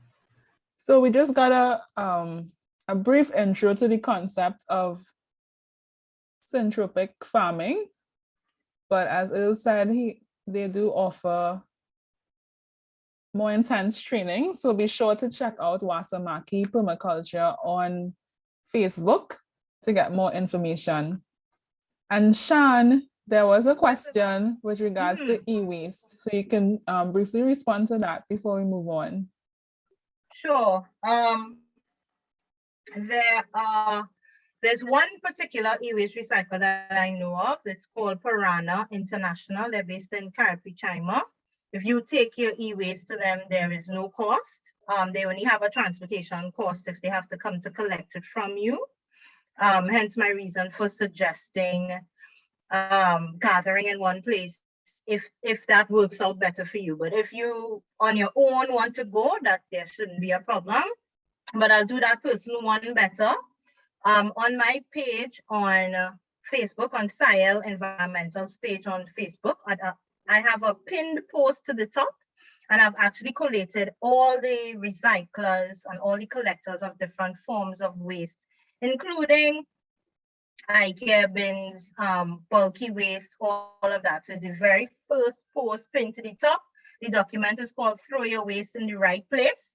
So that's for everybody's benefit as well. So you could go on and just download it, and you'll get all of the different recyclers. There's another one in Arima, but I don't know if they're still active. I only know Piranha is still active at this time. Okay, thank you, Shan. And maybe you could drop the link to your page. I will. I'm going to do chat. that. I'm going to do that one time as well.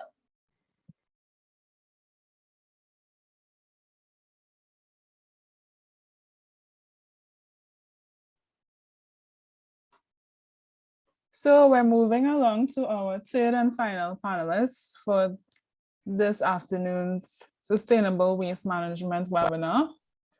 And without much ado, I would like to welcome Ms. Annalisa Allen Benjamin of the Environmental Management Authority, who will be presenting on the EMA's in collaboration with SwimCall iCare project.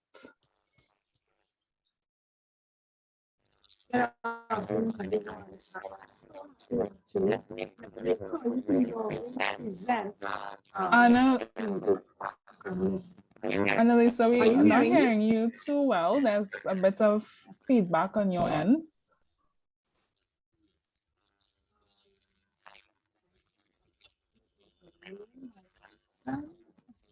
It's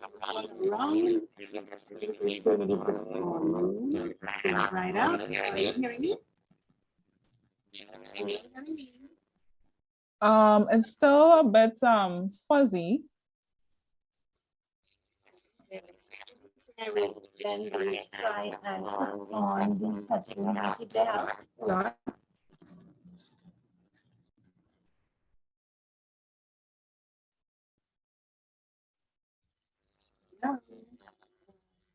Yeah, it's still slightly better, so I guess we can try it that way. There's feedback from something. I don't know if you have a device nearby. Your phone, maybe.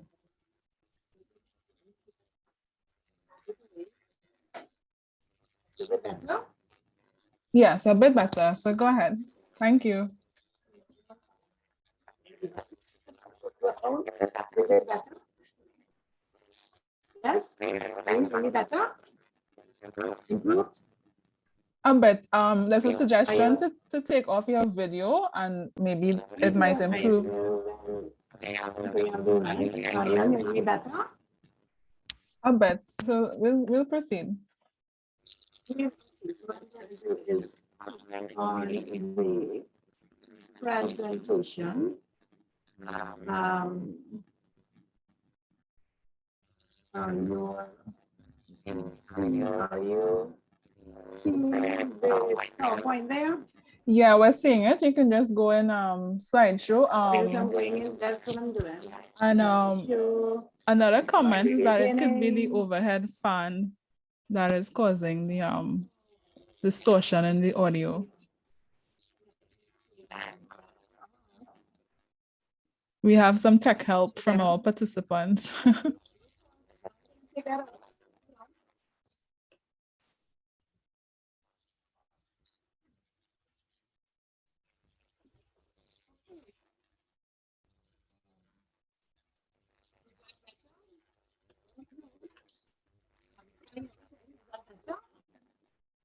I bet you just speak up a bit and yeah, we'll proceed.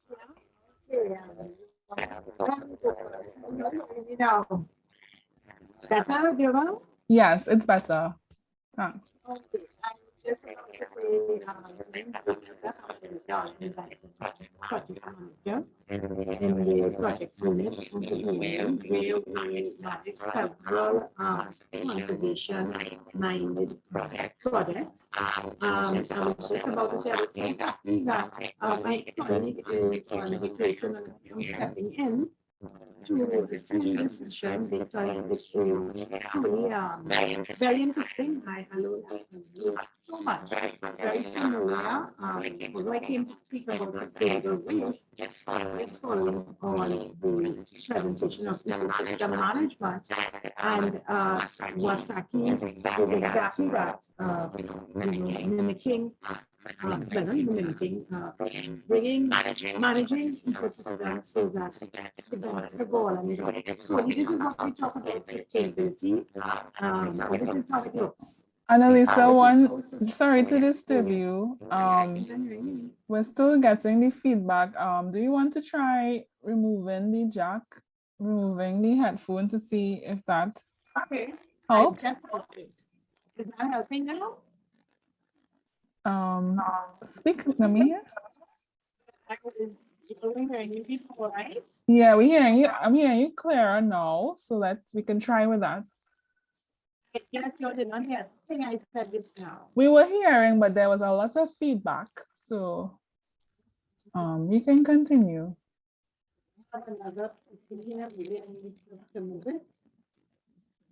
It's a bit better now than before. Are you hearing me better? Yes. Yeah, just speak a bit louder first and you can proceed. Okay. I am actually, I can use my own laptop. I'm using the laptop. Are you hearing me better now?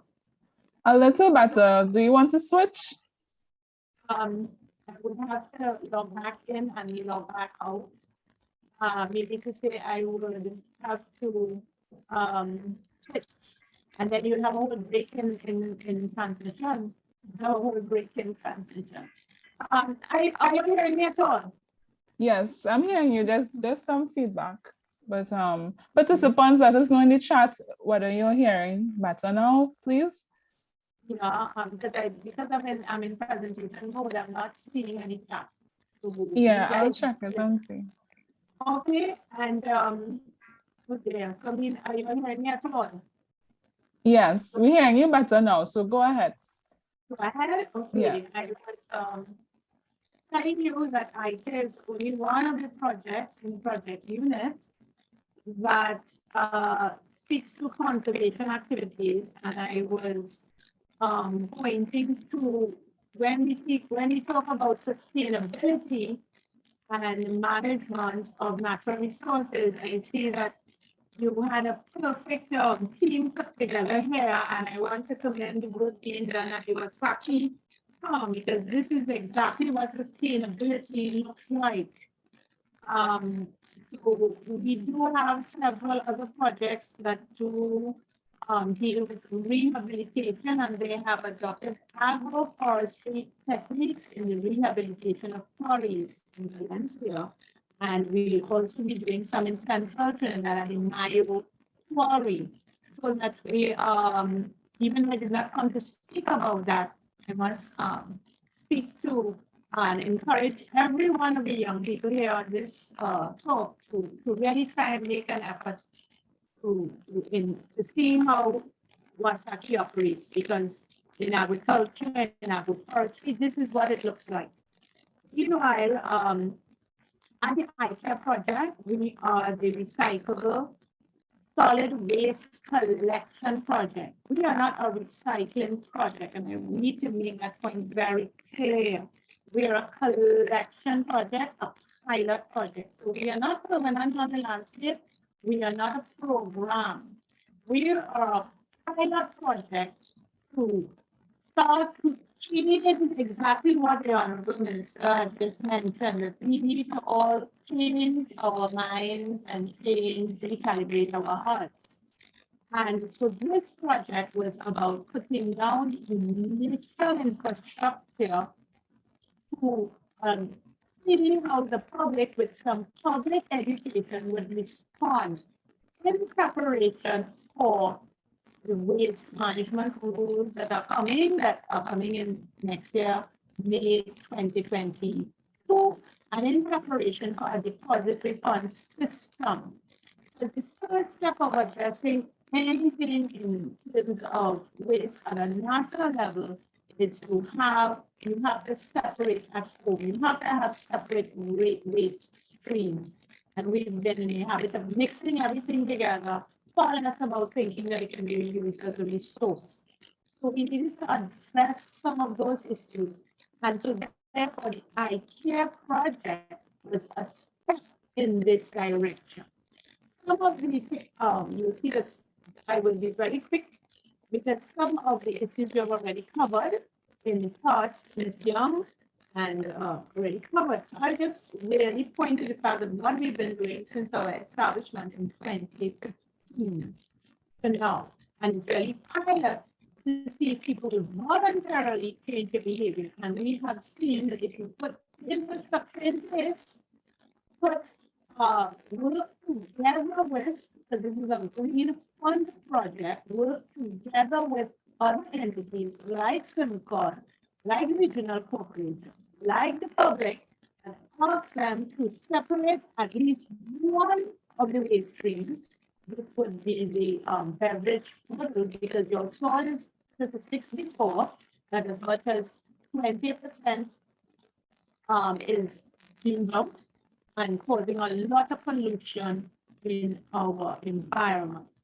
The recyclable solid waste collection project also speaks to addressing pollution in our environment, and this is also identified in the National Environmental Policy of 2018, and I can point you to that at a point in time. So we just want to show that we are the first national recycling initiative. There was another one, Plastic People, that was focused in Port of Spain, if you want to say Western that. So that was the first pilot. We are the second pilot that have been established, and we are geared towards looking at the infrastructure and trying to change behavior. Thereafter, we only, however, look at plastic bottles, drink cartons, aluminum cans, and glass bottles. But only because we started step by step when this project was conceived in 2015, addressing that. We were also a project that came after the beverage container project, which established, together with SIMCON, to put some equipment that would allow the primary processing of these selected materials so that we can get some flakes, we can get some bottles, and then send them back be reused, reintegrated into new models where possible. So we did in that with respect to that infrastructure, we have established 144 public sites and 643 school collection sites. Throughout Trinidad, we are on the Google map. If you go on Google, you will see the closest location to you. In the break area, we have set up and we try to make liaisons, of course. Mission is for the school. We invite the school, Forest Reserve, La Brea, Vance River, and Gatsby schools. You will see bins there, bins set up in the school, and then a larger collection site outside the school. We also have the NESC, and we also have the beach facility. What has happened, of course, through COVID, people weren't going back to school. They were only partially open. A lot of the public beaches have still been closed. But because people have got into the habit, I can tell you in the last 6 weeks, we have collected up to 129 bags. Even though all the schools are physically closed and we now opening back and the beach facilities closed, people have gotten into the habit of starting to separate. And when it becomes, as one of the presenters said, it's something you do. You start to build a habit, and that's what we really want to do, try and change habits. So people have continued to drop their recyclables at those points. I mean, in the last 6 weeks, I pulled this information on the last 6 weeks, 129 bags. So people in this area actively engaging in the project and separating their waste. We do it through our 5 initiatives, and it is really about our infrastructure. You need now to educate. You need to change, and I repeat, change hearts and change minds. So we need to build more positive behaviors. So we do have a school recycling where we not only put the bins, but we go in and talk and have talks with the school and the school assembly, work with the teachers, and whatever programs they have, work with them. Of course, we've now not been able to go in schools, and we've gone online and we've been interacting with a few schools. Because you really, in talking about the environment, you really need, it's not about a social media campaign. You need to see, feel, and touch, and that is why the what the presenters are doing are so important to changing our attitudes and changing what we do, so that you have an ideal opportunity through what Ms. Young is doing and what Sawaki is doing. So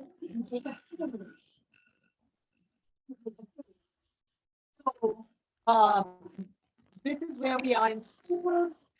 We go to companies, but it is their responsibility to put their systems in place. We are really targeting schools and public locations, looking at household waste.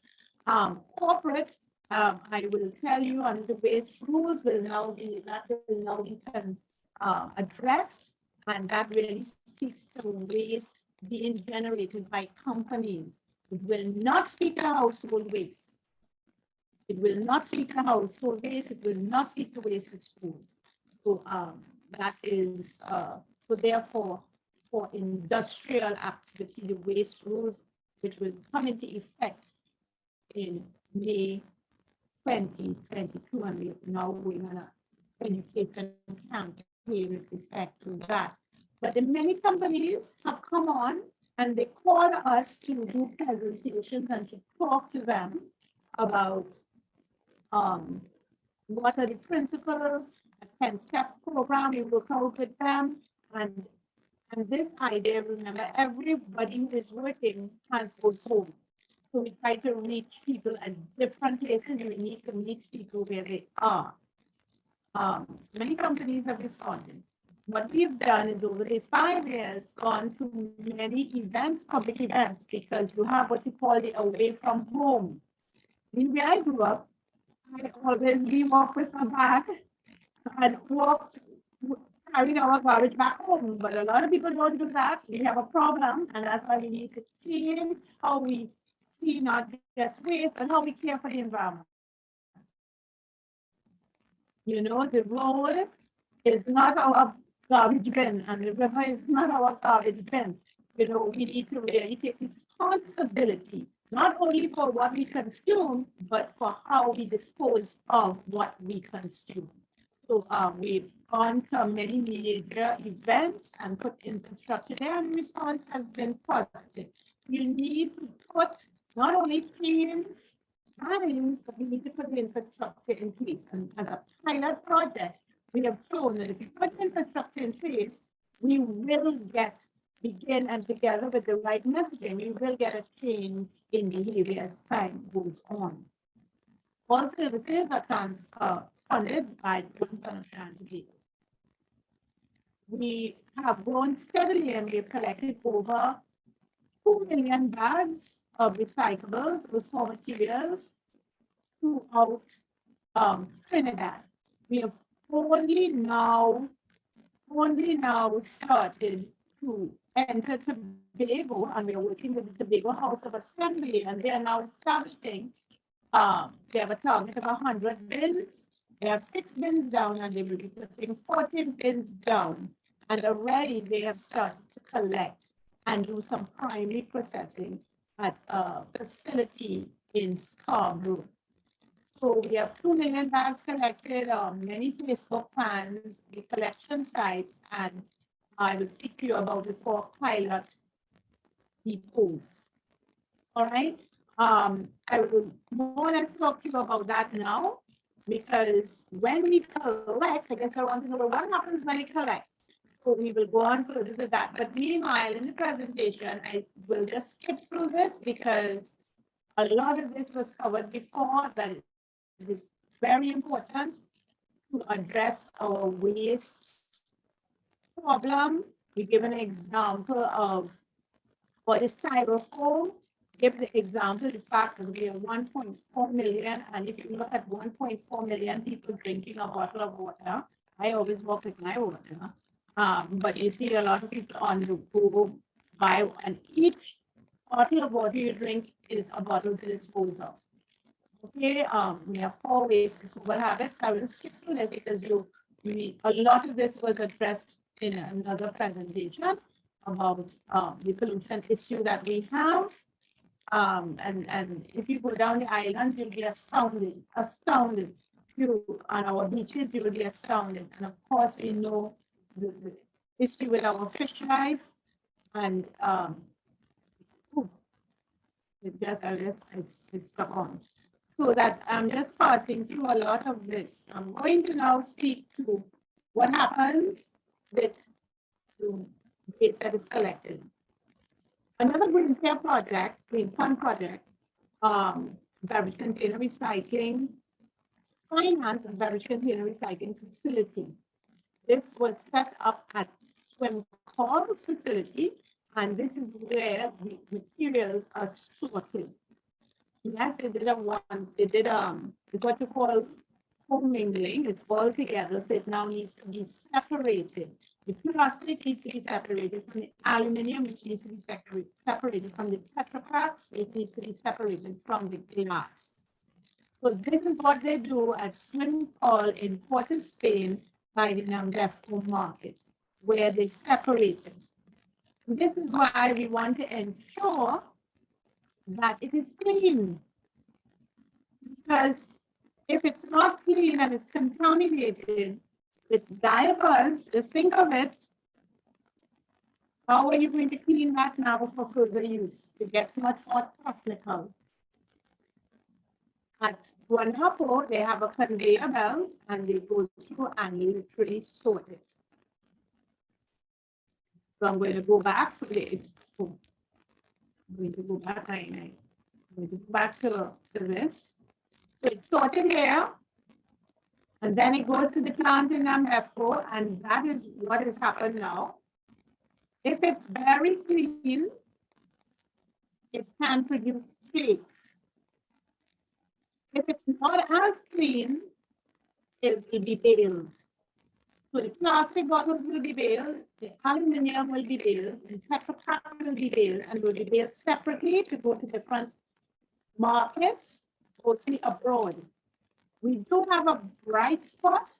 Glass is recycled locally.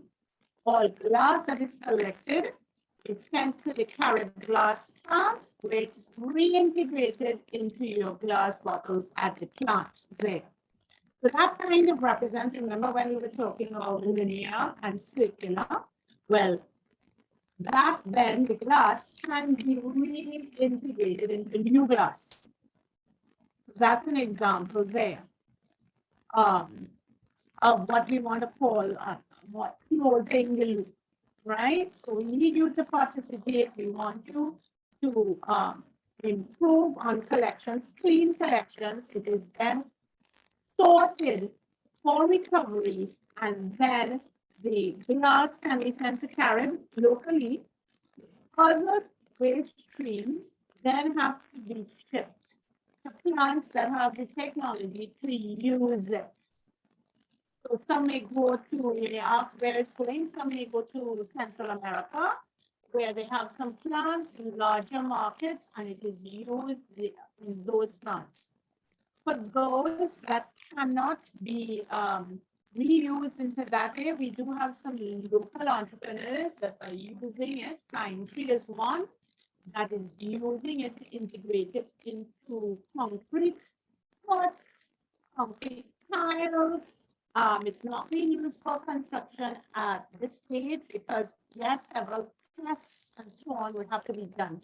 So a lot more research and development of how you use the these beverage contaminated material to integrate it into material that has strength.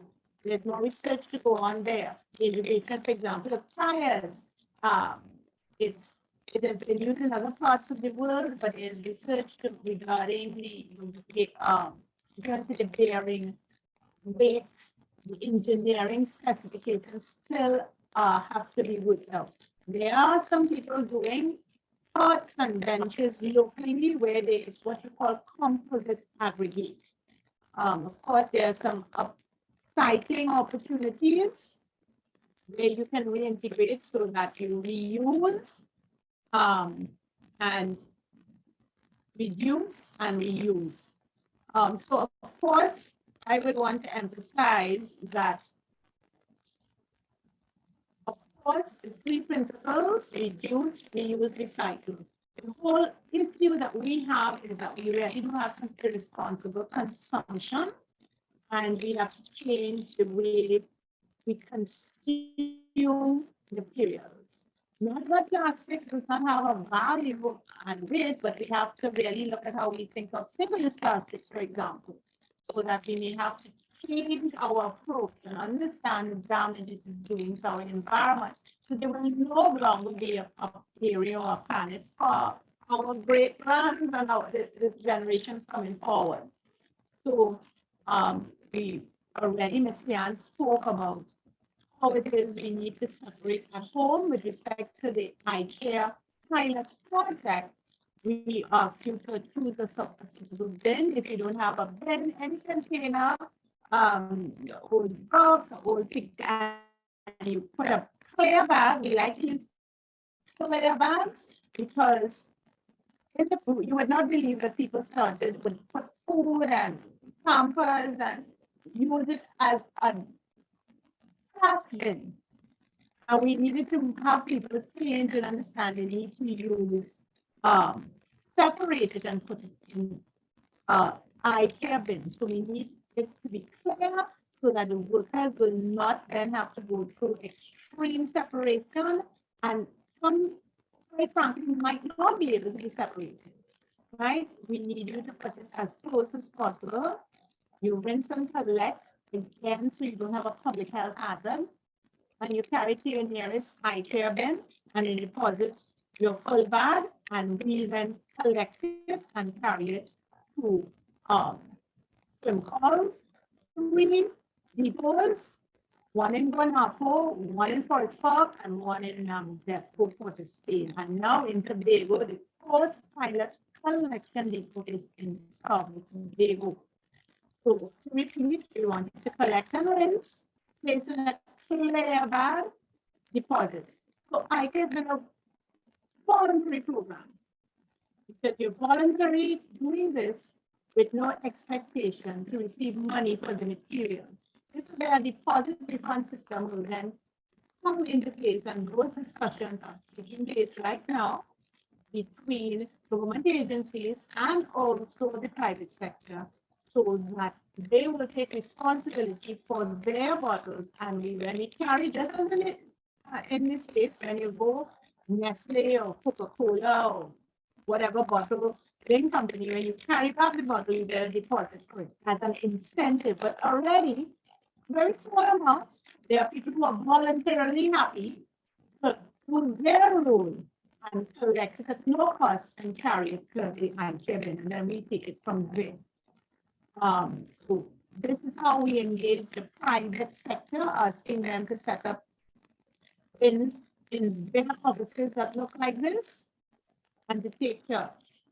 So we just always want to remind you that sustainable consumption starts with you. I mean, I'm not saying anything different from what has been said before, and for you to realize that your actions matter.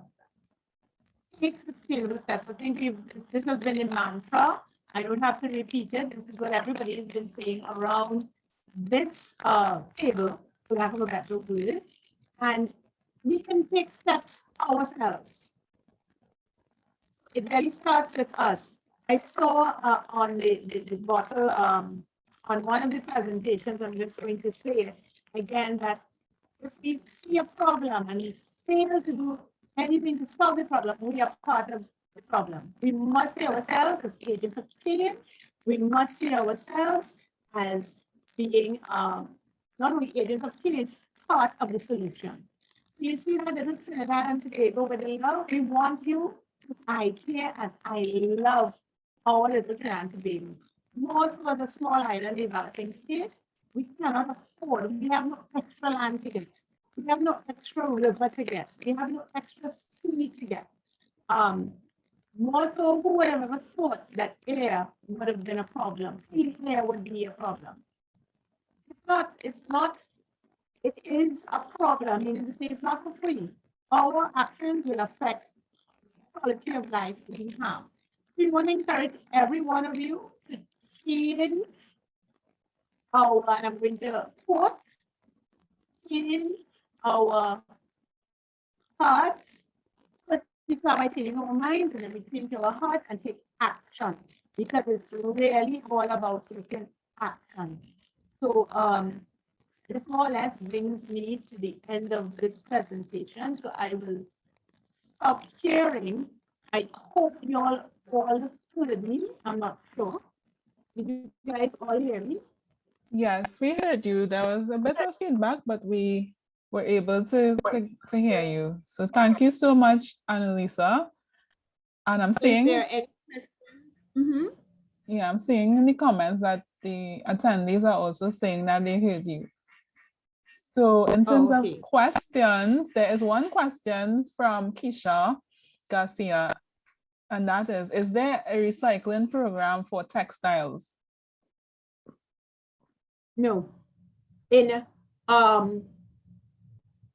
But you know what? I could say no and I could say yes, meaning there is no state-run recycling program for textiles, but there are many young entrepreneurs out there who are recycling banners, old banners, and making new items with them and bags. It's on Facebook locally. There are many people who are taking old jerseys and are doing it responsibly, making new items. So there are many, and this is the idea that we want entrepreneurs, we want you young people to take up the challenge of doing it, because someone mentioned it before, but there are so many opportunities in reducing, reusing, and recycling. There's so many opportunities for business for different types of business activities. So we saw an example, you all showed an example with the company that was from the La Brea area, but there are a lot of people doing reusing and repurposing. I can point you all in terms of the electronics. There is a program called Yes, a Restore, a Sense I Can, and they do help people do repair. They help schools and young people and teach them how to repair computers. So there are a lot of people doing things out there in the wider community, but there is no state, no recycling for fabric, and that is also a big issue in textiles. It's a whole big area. I'm sure Ms. Young could shed a lot of light on that as well. That is also a big area on that. But we see a lot of people stepping up to reducing, reusing, and recycling is and disposal are the last steps. So I just want to remind people that we are a pilot project. We are not permanent, and the objective is to have some sort of deposit refund system, some sort of extended producer responsibility program where companies, not only us, we also start to take responsibility for our actions. Because if we as consumers demand whom we buy things from to take care and have a plan for the final disposal, we'll be in a better place, you know. We as consumers must recognize the power that we have. And while, yes, we look for an improvement coming from, I'll put back on my EMA hat, coming from the legal infrastructure that they be put in place, and that is slowly improving. We have policy in terms of the National Environmental Policy of Trinidad and Tobago 2018. We have the waste rules. We have water pollution rules. We have noise rules. We have different sort of pollution rules. At the end of the day, that behavior still has to come from us. So even if there's a deposit refund system in place, even if we start to enact better little laws, because the laws are there, its enforcement is the issue, we need to be, I think I saw it there, we need to be better. We need to do better, and we need each one of you, I'm sure young people, to demand better, but we have to do better. Okay. Well said, Annalisa. We definitely have to do better. And I think that today's session would inspire all of us to really look within and see what areas we can adopt or adapt to engage in more sustainable practices. And so I noticed that all of the recovery depots are in the northern parts of Trinidad, and now there's the 4th one in Tobago. So I think we're hoping to see maybe the 5th one will be in the south and possibly in La Brea. Well, the depots, what will happen is that the recovery depots will, when you have the legislative framework that is being worked on now, that will naturally happen because it will have some sort of, there will be state and they will need to work with the private sector with respect to that. There are depots in Point Fortin, but none for recovery. But the idea about having a deposit refund system and putting a value to the bottles, there are other business opportunities that will arise there. And so therefore, people who are already looking at waste and waste separation, there'll be a business opportunity there for people to do that. There will be a business opportunity. That is about letting the market come to have a role. Not that the state will retain responsibility for landfilling and for management of hazardous and toxic waste matters, but there will be some business opportunity coming out of this. Thank you, Annalisa. And as we draw to a close, I would like to invite all our panelists back on stage to give a closing line.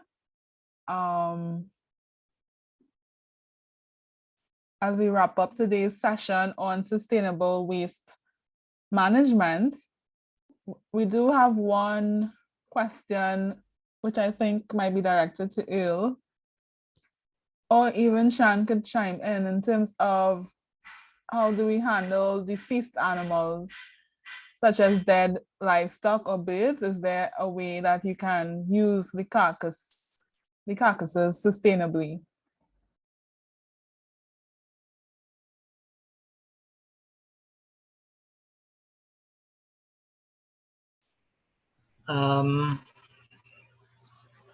Well, I know that maybe you can just bury the animal and plant something on top of it.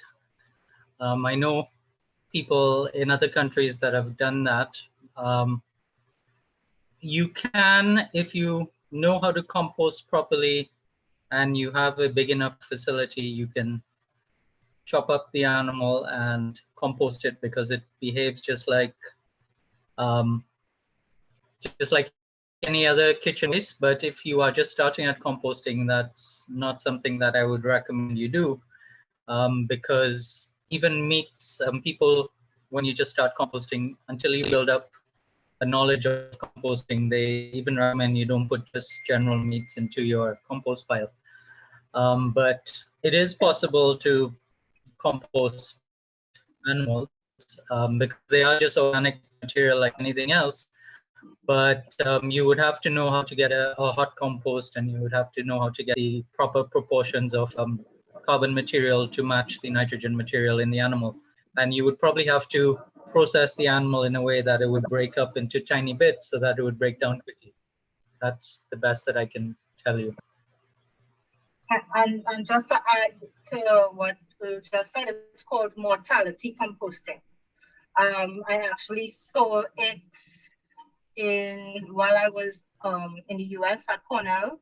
Cornell has an industrial composting facility, and at the time when I was there, they were doing some mortality composting because they also have a vet school on campus. So after they've euthanized animals, they were wondering, okay, what else can we do with it? So they started the process of mortality composting. And as Earl said, the temperatures need to be just right, and the carbon to nitrogen ratio needs to be right in order to sufficiently break down the animal carcasses. But it is definitely something that is that's possible. I actually got a horse's rib because the bone takes a little longer than the flesh. So there was a rib sticking out, and I asked them if I could have it. So I actually have a horse's rib in my home. So it's possible. It can be done. You just have to have the right conditions for it to happen. Thanks, Shan, and thanks, Earl. And there's also a question about the issue of composting attracting rodents. And I think that is one of the common misconceptions about composting, that it will attract rats. So we can clear that up. Earl? Sure. Well, one of the critical things when you are composting is that you have to get the correct proportions in place of nitrogen, which is the waste. So things that are rich in nitrogen, if you leave them outside, they'll start smelling a lot. Things that are rich in carbon, things like leaves, cardboard, sawdust, paper, those don't smell if you just leave them in a pile. So the ideal situation is you have your waste that is high in nitrogen covered by a large amount of carbon, and that stops a lot of these smells coming out. And it's really these smells that tend to attract rodents to come to the compost pile. If there are a lot of rodents in your area, then I would recommend that either you use a barrel composter that a rodent cannot get into, or you fence with a fine wire mesh around your compost pile so that rodents can't get in. But ideally, your compost pile should not be smelling if you have the correct amount of carbon to nitrogen ratio, so that should not attract flies, it should not attract rats, things like that. What tends to happen sometimes is you might get things like frogs around your compost pile, like crappos, because they are there really to eat some of the other little insects that are in your compost pile. But the ideal situation is to have your compost pile sealed in a way if you do have a lot of rats and things like that in your environment. Here at Wasamaki, because we have a healthy snake population, we don't have a healthy rat population.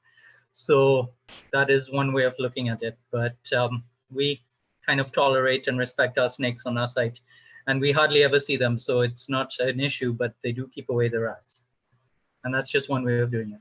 But the ideal situation is having the correct carbon to nitrogen ratio, and to avoid any smell coming from your pile, and just doing some research on what should go into your compost and what shouldn't, because certain things do attract rodents more than others. And if there are a lot of rodents in that area, then just keep those things out of your compost for now.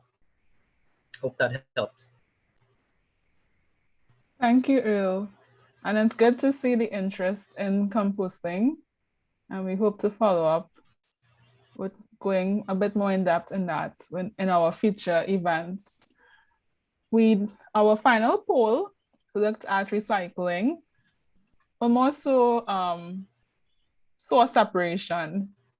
So we have a mixed response, which I'm sure Annalisa would be interested in. So 36% of those who responded said they don't separate their household waste for recycling, but 43% do, and 21% said they do it sometimes. So there's room for improvement, but it's good to see that at least 43% of you do practice separation of your household materials. And I assume that this will be going to one of the many iCare bins around Trinidad and now in Tobago. And Shan also mentioned that there are other waste streams that can be accommodated, so be sure to check out that resource. So I know we are a bit over time, and I want to thank everyone for sticking around, staying with us. We had a very engaged audience. So I would now open the floor to each of our panelists to give us their final thoughts as we conclude our inaugural Sustainable Waste Management webinar. So I'll go in reverse order. So Annalisa, the floor is yours. Well, people, want to encourage you all to think about what you buy, think about what you do, and you be the agents of change. Everyone in this room is a leader, and you have the responsibility to care about the environment. It's not disposable. Be the agent of change. Thank you, Annalisa. Earl, over to you. Thank you. Well, just to finish up, part of what we do at Wasamaki is try to challenge people to think outside of the box and find novel ways of dealing with issues that are affecting you.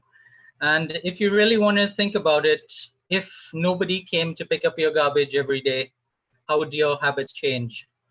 Because that is where it really shows up, is that if nobody picked up your garbage and it just piled up your house every day, very quickly you would change what you were buying so that you would minimize the amount of garbage that you would have to put outside there if nobody is ever coming to pick it up. So that is one way of thinking about it. If no one ever came to pick up your garbage, how would that change your habits? And if you could do that, you would minimize the amount of garbage that you're producing in a very dramatic way. Indeed. Thank you, Earl. So Shan, the floor is yours. One of the things that I have seen from the work that I do is that people often don't do because they don't know. However, I've also seen that an increase in knowledge does not necessarily correlate to a change in behavior.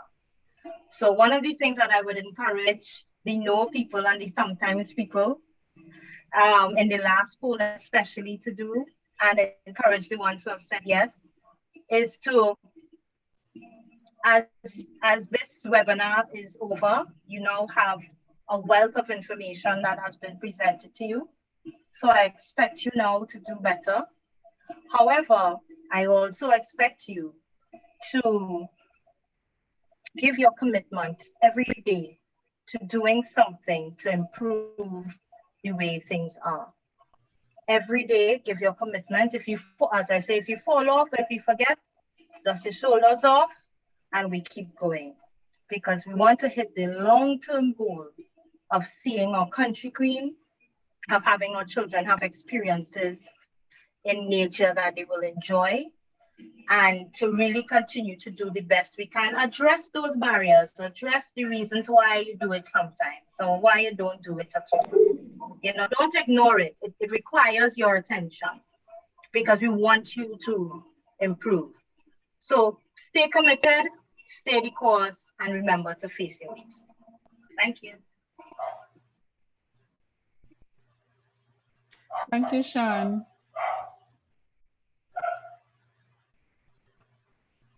So we have come to the end of today's session. Afia, are you with us? I think Afia has been having some technical issues.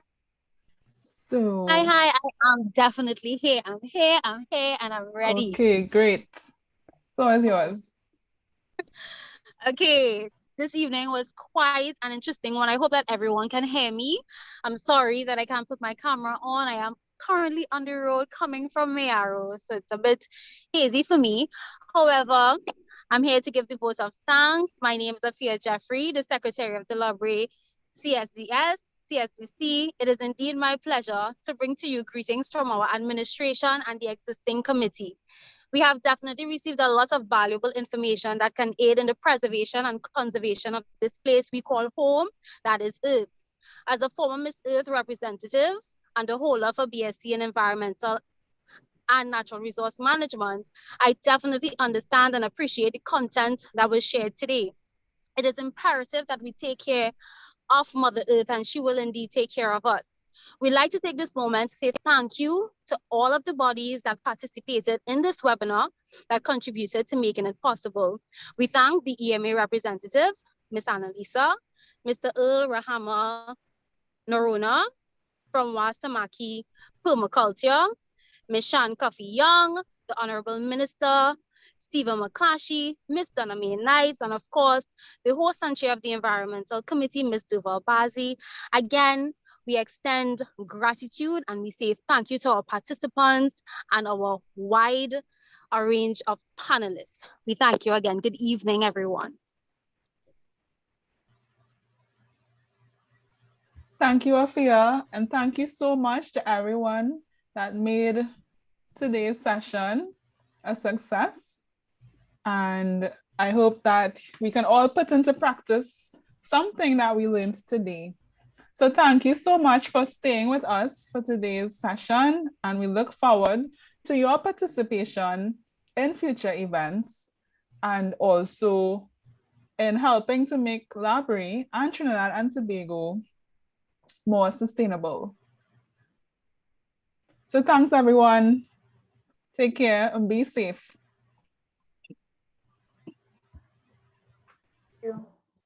Thank you. Bye, everyone. Bye.